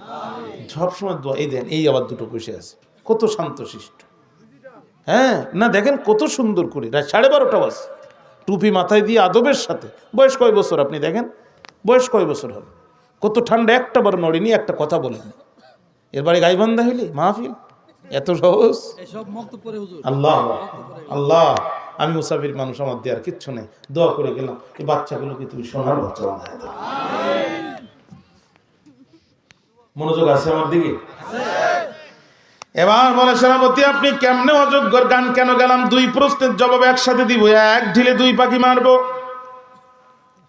অমর বলে মেয়েরে বলতো দেখি, মেয়ে বলে আমিরুল মুমিনিন। কৈশোর চলে গেল, শৈশব আসলো, শৈশব চলে গেল, যৌবন আসলো। যৌবন আসলো যখন, পিতামাতা বিয়ের ব্যবস্থা করলো তখন জুই চামেলি হাসনা হেনা দিয়ে সাজানো বাসর ঘরের মধ্যে আমরা স্বামী স্ত্রী ঢুকবো। আমার স্বামী আসতে দেরি করছে, আমি জুই চামেলি হাসনা হেনা দিয়ে সাজানো অপরূপ বাসর সজ্জার মধ্যে বসে বসে আল্লাহর কোরআনের হাকিমের তেলাওয়াত শুরু করে দিয়েছি। আহারে মুসলমানের চরিত্র, বাসর ঘরেও মুসলমান কোরআন পড়তো। আমি তুরস্কে দেখেছি, কাতারে দেখেছি, মিশরে দেখেছি, সৌদিতে দেখেছি, এক হাতে মেট্রো রেল ধরা আর এক হাতে কোরআন শরীফ খোলা পড়তেছে। এত তেলাওয়াত তারা করে। আর আমাদের এমনও বাড়ি আছে বছরে একটা দিন তেলাওয়াত হয় না, এমনও বাড়ি আছে। এখান থেকে 20 বছর আগে চিন্তা করেন, ছোটকালে দেখতাম সকালবেলা বৃষ্টি হচ্ছে, আলোর স্বল্পতা, কিন্তু ওদিকে এক জানালায় চাচা, আর এক জানালায় দাদা, আর এক জানালায় বাবা, বারান্দাতে এসে মা বুড়ি মানুষ কোরআন খুলে পড়তেছে, গোটা বাড়িটা কোরআন তেলাওয়াত। আর এখন দেখেন বছরে একদিনও কোরআন তেলাওয়াত নাই। কি জীবন আমাদের, কোথায় পরিণতি আমরা যাচ্ছি, কোথায়? এই মোবাইল সব ধ্বংস করে দিয়েছে। গত বছরের আগে মাস কাবা শরীফের সামনে, একদম হাজরে ওসাদের সামনে ইফতারির সময় 40 সেকেন্ড থেকে 1 মিনিট বাকি আছে, লক্ষ লক্ষ মানুষ বসে পড়েছে, কাবার তওয়াফ বন্ধ, ইফতারি হবে, নামাজ হবে, তারপরে আবার তওয়াফ শুরু হবে। আল্লাহ, বাঙালি একটা মনে হয় লন্ডন থেকে আসছে, সিলেটি মানুষ, এই 40 সেকেন্ড আগে হাজরে ওসাদকে সামনে নিয়ে লাইভ করা শুরু করছে। এত রাগ উঠলো, এতই রাগ উঠলো, ইবাদতের রুহানিয়াত নাই। যাওয়ার সময় একটা ছবি, বিমানে একটা ছবি, নামার পরে একটা ছবি, টয়লেটে একটা ছবি, বাইরে আর একটা ছবি, মানে এরা কি করতে যায় এটা বুঝি না। 20টা ছবি প্রত্যেকদিন দিলে ইবাদত করে কখন? ভাইরা আমার, মেয়েটির একদিন বলে আমিরুল মুমিনিন কোরআন পড়তেছি, এমন তো অবস্থায় কে যেন বাসর সজ্জায় এসে দরজায় টক করে একটা শব্দ করলো, মুখে একটা সালাম দিল। বুঝলাম আমার স্বপ্ন আজকে ধরা পড়েছে, স্বামী আমার চলে আসছে, কোরআন শরীফ রেখে দিলাম, দরজা খুলে দিলাম, সাদা পাঞ্জাবি, সবুজ পাগড়ি, টুকটুকে চেহারা, আমিরুল মুমিনিন আমার বর, কিন্তু জানাতার বর না, মদিনার রাসূলের সাহাবী সাদ বিন আবি ওয়াক্কাস রাদিয়াল্লাহু তাআলার পুত্র আব্দুল্লাহ বিন আবি সাদ। একটু জোরে করেন না মারহাবা। আমাকে সালাম দিল বাসর সজ্জায় ঢোকার জন্য, যখন চৌকাঠের উপরে পা দিল, আর আমি তারে মোবারকবাদ জানানোর জন্য। আরব নারীদের স্বামীকে বরণ করার একটা রীতিনীতি আছে, আমাদের মতো না। 2 মাস পর বাড়ি আসলেন, বউ দেখলে আসে, বসে আসতেছে, এরাম না। আরব নারীরা চলে যায়, তার ইস্তিকবাল জানায়, স্বাগতম জানায়, স্বামীকে রিসিভ করে। আমি 2টো হাত বাড়াই দিলাম স্বামীকে গ্রহণ করার জন্য, কিন্তু স্বামী যখন আমার বাসর সজ্জায় ঢুকবে, শ্রোতা তো আরেকটা ঢুকে বললো, আল্লাহ, স্বামী যখন আমার বাসর সজ্জায় ঢুকবে, তখন পিছন দিক থেকে কে যেন কোরআনের আয়াত তেলাওয়াত করে বলে, আতিউল্লাহ ওয়া আতিউর রাসূল ওয়া উলিল আমরি মিনকুম, আল্লাহর আনুগত্য করো, রাসূলের আনুগত্য করো, আর মুসলিম নেতার আনুগত্য করো। আল্লাহর পূর্বে আতিউ শব্দ ব্যবহার হয়েছে, রাসূলের পূর্বে আতিউ শব্দ ব্যবহার হয়েছে, কিন্তু মুসলিম নেতার পূর্বে আতিউ শব্দ ব্যবহার হয় নাই, কারণ আল্লাহ এবং রাসূলের আনুগত্য হবে সত্য ছাড়া। সত্য আল্লাহ বলেছে, রসুল বলেছে, কোনো সত্য নেই, কোনো দেখা দেখি নেই, শুনলাম মানলাম, কিন্তু নেতার আনুগত্য হবে সত্য দ্বারা। নেতার আনুগত্য সত্য। এখানে যদি আল্লাহ আবার আত্মীয় শব্দ 3য়বার ব্যবহার করতেন, তাহলে সব নেতার আনুগত্য করা ফরজ হয়ে যেত।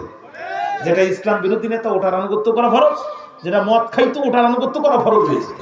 কিন্তু আল্লাহ এখানে আত্মীয় শব্দ ব্যবহার করেন নাই। তার মানে নেতা 2 প্রকার। এক নেতা তা'মুরু বিল মা'রুফ ওয়া তানহাউনা আনিল মুনকার, সৎ কাজের আদেশ আর অসৎ কাজে বাধার দিকে ডাকবে। আর এক নেতা ভালো কথা বলে রাত্রে নিজেই মদ খেয়ে সেরাটনে হোটেলে চিতে শুয়ে থাকবে।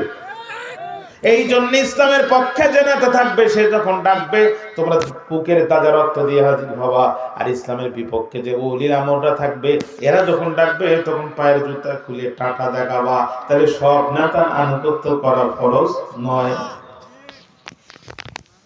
সঙ্গে সঙ্গে স্বামী আমার দাঁড়ায় গেল, লোকটি কোরআনের আয়াত তেলাওয়াত করে বলল, রে আব্দুল্লাহ বিন আবি সাদ, তুমি কি জানো না রাসূলের সাহাবী আমাদের খলিফা ওমর তোমার যুদ্ধের ময়দানে সেনাপতি ঘোষণা করেছে। আরে আমরা তো মুসলমান যুবক, কোরআনের জন্য সবকিছু করতে পারি, সেনাপতি যদি থাকে বাসর ঘরে যুদ্ধ চলবে কেমন করে? সুতরাং তুমি কাল বিলম্ব করো না, যুদ্ধের ময়দানে ঝাঁপিয়ে পড়ো। স্বামী আমার দাঁড়ায় গেল, বক্তব্য দিল আতিও। আমি বললাম, স্বামী আমার একটি বার আসেন, যুদ্ধের ময়দানে যেহেতু সেনাপতি নির্বাচিত হয়েছেন, আমি কথা দিলাম যুদ্ধের ময়দান থেকে আপনাকে তুলে রাখবো না। স্বামী আমার বলল, বিবি রে, ইন্না সলাতি ওয়া নুসুকি ওয়া মাহিয়ায়া ওয়া মামাতি লিল্লাহি রাব্বিল আলামিন। আল্লাহু আকবার। আমার নামাজ, আমার হজ, আমার কুরবানি, আমার বক্তৃতা করা, আমার বক্তৃতা শোনা, আমার যক্ত দেয়া সবকিছু কার জন্য? এই বলে স্বামী আমার বলল, বিবি রে, ও বিবি, যুদ্ধে যাওয়ার অনুমতি কি দিবি? বিবি বলল, অনুমতি দেব তখন আমার দাবি মানবেন যখন। স্বামী বলল, রে বিবি, কি তোর সেই দাবি? বাসর ঘরে ঢুকবেন, চোখের ক্যামেরা দিয়ে ছবি তুলবার, মনের মেমোরিতে সেভ করে রেখে দেবো। কিয়ামতের কঠিন মুসিবতের কালে শুধু আপনার চেহারাটা দেখে আমি একটু স্বামী স্ত্রী হিসেবে চিনে নেব। স্বামী আমার বলল, বিবি রে, ও বিবি, কথা দিলাম যে কোরআনের জন্য দুনিয়ার বাসর আমার হলো না, আল্লাহ তাআলা কিয়ামতের দিন আমাকে বঞ্চিত করবেন না। রব্বে কারীম নিজে জান্নাতের সিঁড়িতে তোরে আর আমারে স্বামী স্ত্রী হিসেবে পরিচয় করে দেবে, আর তোর আমার জন্য আল্লাহ নিজের হাতে বাসর সাজায় দেবে। কি আশা, কি ঈমান! এই জন্য আল্লাহ বলছেন, মান ওমান খাফা রাব্বিহি মাকামা জান্নাতান, যারা তাদের রবের সাথে দেখা করার আশঙ্কা হৃদয় পোষণ করবে, আল্লাহ বলছে আমি ওদেরকে 2টা জান্নাত দান করব। কয়টা জান্নাত? 2টা জান্নাত। বিবিরে, আমি যুদ্ধের ময়দানে গেলাম, তোর সাথে আমার জান্নাতের সিঁড়িতে আল্লাহই পরিচয় করে দেবে। যে আল্লাহর জন্য বাসর ছেড়ে দিলাম, ওই আল্লাহ নিজে হাতে আমাকে জান্নাতে বাসর সাজাই দেবে। স্বামী আমার চলে গেল, বাসরের ফুল পড়ে গেল, 3 মাস চোখের পানি আমার জীবনের সঙ্গী হয়ে গেল।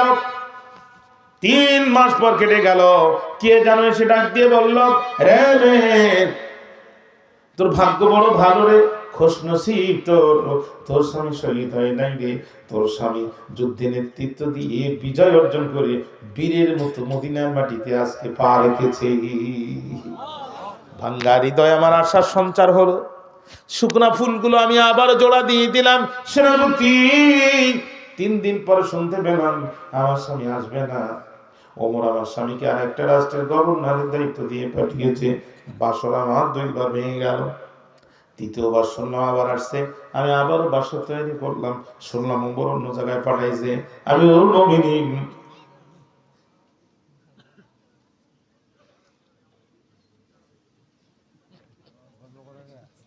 দুইজন ঢুকতেছে একসাথে, আরেকটা ওই দিক গেছে। আল্লাহ কবুল করুক। আমিরুল মুমিনিন, আমি যদি মদিনার গরিব ঘরের মেয়ে না হয়, তুমি ওমরের মেয়ে হতাম। আমি যদি মদিনার গরিব ঘরের মেয়ে না হয়ে তুমি ওমরের মেয়ে হতাম, বাবা হয়ে কি তুমি আমার বাসর ভাঙতে পারতে? ওমর বলে, মেয়ে রে, তাহলে এর সাথে গানের কি সম্পর্ক? সিংড়ার মধ্যে আলো কেমনে ঢুকলো? বলছে, খলিফা শোনো, তুমি জানো না যে যা চিন্তা করে ঘুমের মধ্যে সেইটাই প্রকাশ করে। মুদি দোকানদার সারাদিন দোকানদারি করে এসে বাড়িতে যে ঘুমাচ্ছে, বলছে, ভাই, ভাই, পেঁয়াজ রাখো, তুমি জানো না দাম বাড়ছে, 120 টাকার 1 টাকা কম দেবো না, পারলে দাও, না পারলে দাও। অথচ লোকটা ঘুমিয়ে আছে। বাসের কন্ট্রাক্টর সারাটি রাস্তা লোক নামাই দিয়ে রাত্রি যে ঘুমাচ্ছে, ছোট্ট সন্তানের পিঠে জোরে জোরে থাবায়ার পরে এসে গেছে, তাড়াতাড়ি নাও। আমি স্বামীকে 3 বার কাছে পাওয়ার পরও যখন পেলাম না, তখন স্বামীর জন্য ব্যাকুল হয়ে গেলাম। আর আমি যখন গান গাইলাম তখন তো ঘুমাইছিলাম। ঘুমের মধ্যে স্বামীর কথা চিন্তা করতে করতে ঘুমের মধ্যে আমার গানটা বাহির হয়ে গেছে, কবে আসিবে তুমি তোমার কপাল তুমি, তোমার বুকে রেখে মাথা, তোমার বুকে রেখে মাথা ও ঘুমাবো আমি, আমার বুকে রেখে মাথা ও ঘুমাবে তুমি, কাছে এসেছি আমি যে দেখো গো তুমি। খলিফা, এই গান পৃথিবীর কোন পরপুরুষের জন্য না, এই গান আমার স্বামীর জন্য। আর এই গান গাওয়ার জন্য তুমি দায়ী, কারণ তুমি যদি সময় মতো ছুটি দিতে তাহলে তো আমি গান গাইতাম না। আমার কোনো গুনাহ হয় নাই, কারণ রাসূলুল্লাহর হাদিস আমি জানি। রাসূলুল্লাহ বলেছেন, রফিয়াল কলামু আলা রাজুলিন সালাসাতিন, তিন ব্যক্তির উপরে আল্লাহ পাক কলম তুলে নেন, তিন ব্যক্তির আমলনামায় কোনো গুনাহ লেখা হয় না। এক নাম্বার হচ্ছে মাসজুন ব্যক্তি, হাত্তা ইয়াকিলা, যতক্ষণ পর্যন্ত না সে জ্ঞান ফিরে পাবে। দুই নাম্বার নাইম ব্যক্তি, আর নাইমু হাত্তা ইয়াস্তাইকিজা, ওই ঘুমন্ত ব্যক্তি যে ঘুমিয়ে আছে যতক্ষণ পর্যন্ত জাগ্রত না হয় ফেরেশতা তার আমলনামায় কোনো গুনাহ লেখেন না।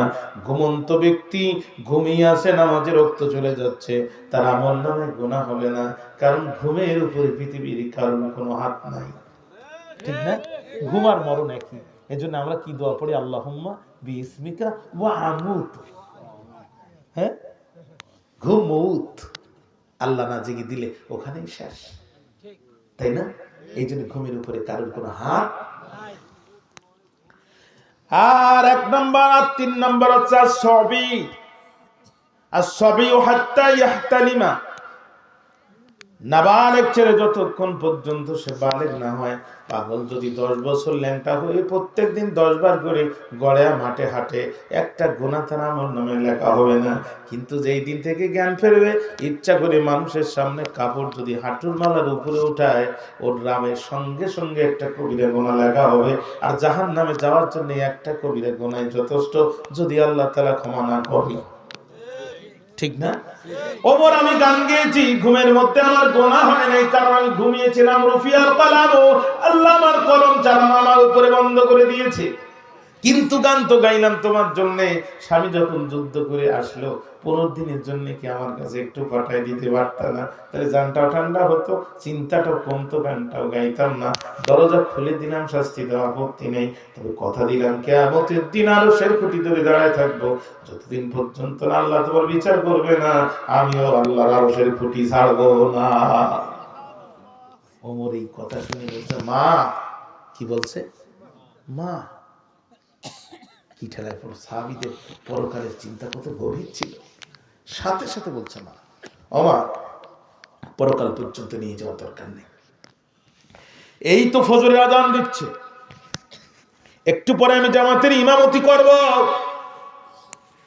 আর আমি নামাজের পরপরই মন্ত্রী পরিষদের মিটিং ডাকবো। মজলিসে শুরায় আমি সৈনিকদের ছুটির তালিকা করব। এই জন্যে সেনাবাহিনীর ক্যান্টনমেন্টের আশপাশে যে সৈনিকদের বউরা থাকে, ওই সৈনিকদের নাইট পাস দেয় সরকার। নাইট পাস দরখাস্ত করে রাতে ছুটি নিতে হয়। হযরত ওমর সর্বপ্রথম সৈনিকদের নাইট পাস চালু করেছিলেন। ওই দিন তিনি সৈনিকদের ছুটির ঐতিহাসিক তালিকা তৈরি করেছিলেন। আজ মাটির মানুষ চাঁদে গেছে, ও পানির ভাইরা, পৃথিবী বহু দূর এগিয়ে গেছে, কিন্তু ওমরের মতো এত আধুনিক ছুটির তালিকা আজও পর্যন্ত পৃথিবীর কোন কমান্ডার আবিষ্কার করতে পারে নাই। সুতরাং ভাই আসেন, 7 কথা, এক কথা, কোরআন যদি ব্যক্তিগত জীবনে আমল না করি, দুনিয়ায় শান্তি হবে না, পরকালেও। কম্পিউটারের প্লাগ 3টা, কয়টা? 3 প্লাগ। এটাকে কি বলে? 3 প্লাগ ছাড়া কম্পিউটার অন হয় না। ইমানের জ্যাকও 3টা। ইমানের জ্যাক কয়টা? প্লাগ কয়টা? 1 নম্বর মুখে বলবো, 2 নম্বর অন্তর বিশ্বাস করবো, 3 নম্বর বাস্তব চরিত্রে সেটা পরিণত করবো।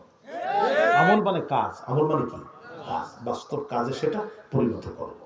এই 3 জায়গার কোন জায়গায় 19-20 হবে, ইমানের বাতি জ্বলবে না। ইমানের বাতি না জ্বালা মানে জাহান্নাম নিশ্চিত। কথা কি বুঝতে পেরেছেন? আল্লাহ পাক আমাদেরকে পালন করার তৌফিক দিন। সভাপতি সাহেব, আপনাদের কি আর কোনো কথা আছে? বাবা, দোয়া করে দেব। আচ্ছা, শেষে বলেন, মোনাজাতের পরে বলে দেন। আল্লাহুম্মা রব্বানা যালামনা আনফুসানা وإن لم تغفر لنا وترحمنا لنكونن من الخاسرين ربنا لا تزغ قلوبنا بعد إذ هديتنا وهب لنا من لدنك رحمة إنك أنت الوهاب رب ارحمهما كما ربياني صغيرا رب ارحمهما كما ربياني صغيرا أقول ربي أدخلني مدخل صدق وأخرجني مخرج صدق واجعلني من لدنك سلطانا نصيرا গুনারিশা গোরে মাওলা ডুবিয়া রইলাম তোমার দুয়ার পানে চাহিয়া তুমি যদি মাফ না করো বান্দারে বলো তোমার বান্দা যাবে কার দ্বারে সকলেরই দুয়ার থেকে আল্লাহ ফিরিয়া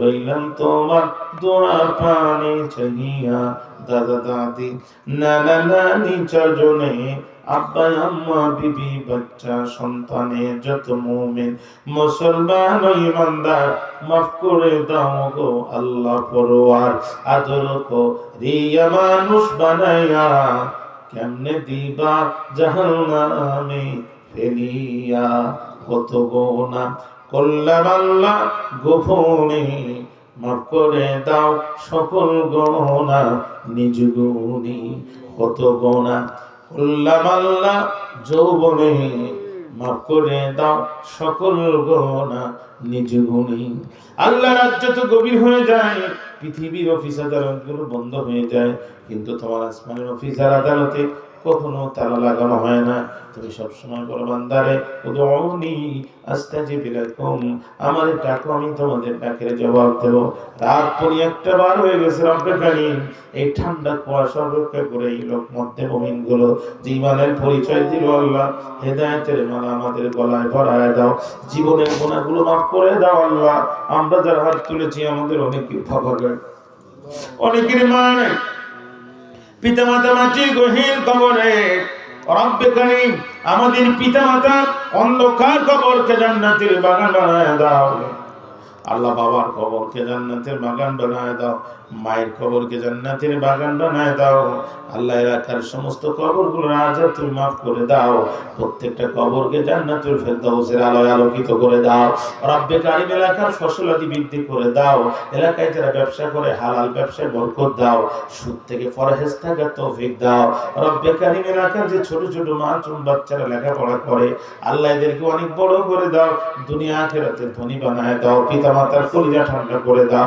আমাদের যাদের অসুস্থ পিতামাতা শিফায়ে কামেলা আজলা দান করে দাও জীবিত পিতামাতাদেরকে কলিজা উজাড় করে খেদমত করার তৌফিক দিয়ে দাও আয় আল্লাহ তাআলা পিতামাতার সাথে আমাদের মধুর সম্পর্ককে গাঢ় করে দাও মা বোনেরা হাত তুলেছেন আয় আল্লাহ মা বোনদেরকে কবুল করে নাও খাদিজা ফাতেমা আয়েশার মত মঞ্জুর করে নাও রব্বে কারীম এই মাহফিলের আয়োজন যারা করলো আয় আল্লাহ তাআলা তাদের দুনিয়ার সমস্ত মুশকিল তুমি আসান করে দাও রব্বে কারীম সম্মানিত সভাপতি শরীফুল আয় আল্লাহ তাআলা জনাব আব্দুল হামিদ সাহেবকে কবুল আর মঞ্জুর কর প্রধান অতিথি বিশেষ অতিথি প্রধান বক্তা বিশেষ বক্তা হাফেজ মাওলানা সরওয়ার মাহমুদ শরীফ আল্লাহ কবুল করুন মাওলানা মুফতি ওমর ফারুক আউলিয়া ফুরিকে কবুল করো আল্লাহ মেহেরবানি করে মাহফিল আমাদের নাজাতের ওসিলা বানায় দিও খালি হাতে কাউকে ফেরত দিও না রে মাওলা এতক্ষণ যদি রিকশাও চালাতাম 200 টাকা পকেটে নিয়ে বাড়ি যেতাম সেই 5:30 থেকে রাত 1 পর্যন্ত বসে থাকলাম কেমনে খালি হাতে ফেরত দিবা জানি না আর কখনো ফরিয়াদ পারবো করতে পারবো কিনা এই মাহফিলের বিনিময়ে আমাদের তামাম জীবনের গুনাহগুলো তুমি সওয়াব বানায় দাও রব্বে কারীম মসজিদটাকে কিয়ামত পর্যন্ত কবুল করে নাও সেই শুরু থেকে পর্যন্ত এই মসজিদের খাদেম যারা ছিল আল্লাহ মেহেরবানি করে তাদের অনেকেই দুনিয়ায় আছে দুনিয়ায় নাই এই মসজিদের যত খাদেম বুদ্ধি দিয়ে পরামর্শ দিয়ে হিকমত আর প্রজ্ঞা দিয়ে টাকা আর পয়সা দিয়ে যারা খেদমত করলো আল্লাহ তাদের প্রত্যেকের কবরকে তুমি জান্নাতের বাগান বানাও জানি না কখন কোন দিন কোথায় কিভাবে মারা যাব ও রব্বুল আলামিন আজ যদি কোরআনের পাখি আল্লামা দেলোয়ার হোসেন সাইদি রহমাতুল্লাহ আলাইহি জীবিত থাকতেন তিনি মাহফিল করতেন আর আমরা মাঠে বসে বসে শুনতাম। কোরআনের মুফাসসিরের কবরকে তুমি জান্নাতুল ফেরদাউস বানায় দাও। জানি না কোন দিন কখন কোথায় কিভাবে মারা যাব, মরতে যখন হবে শহীদ মৃত্যু আমাদেরকে দান করে দিও আর জবানে জারি করে দিও মধুর কালেমা লা ইলাহা ইল্লাল্লাহু মুহাম্মাদুর রাসূলুল্লাহ সাল্লাল্লাহু আলাইহি ওয়াসাল্লাম। আসসালামু আলাইকুম ওয়া রাহমাতুল্লাহি ওয়া বারাকাতুহু। ভাই কেমন আছেন?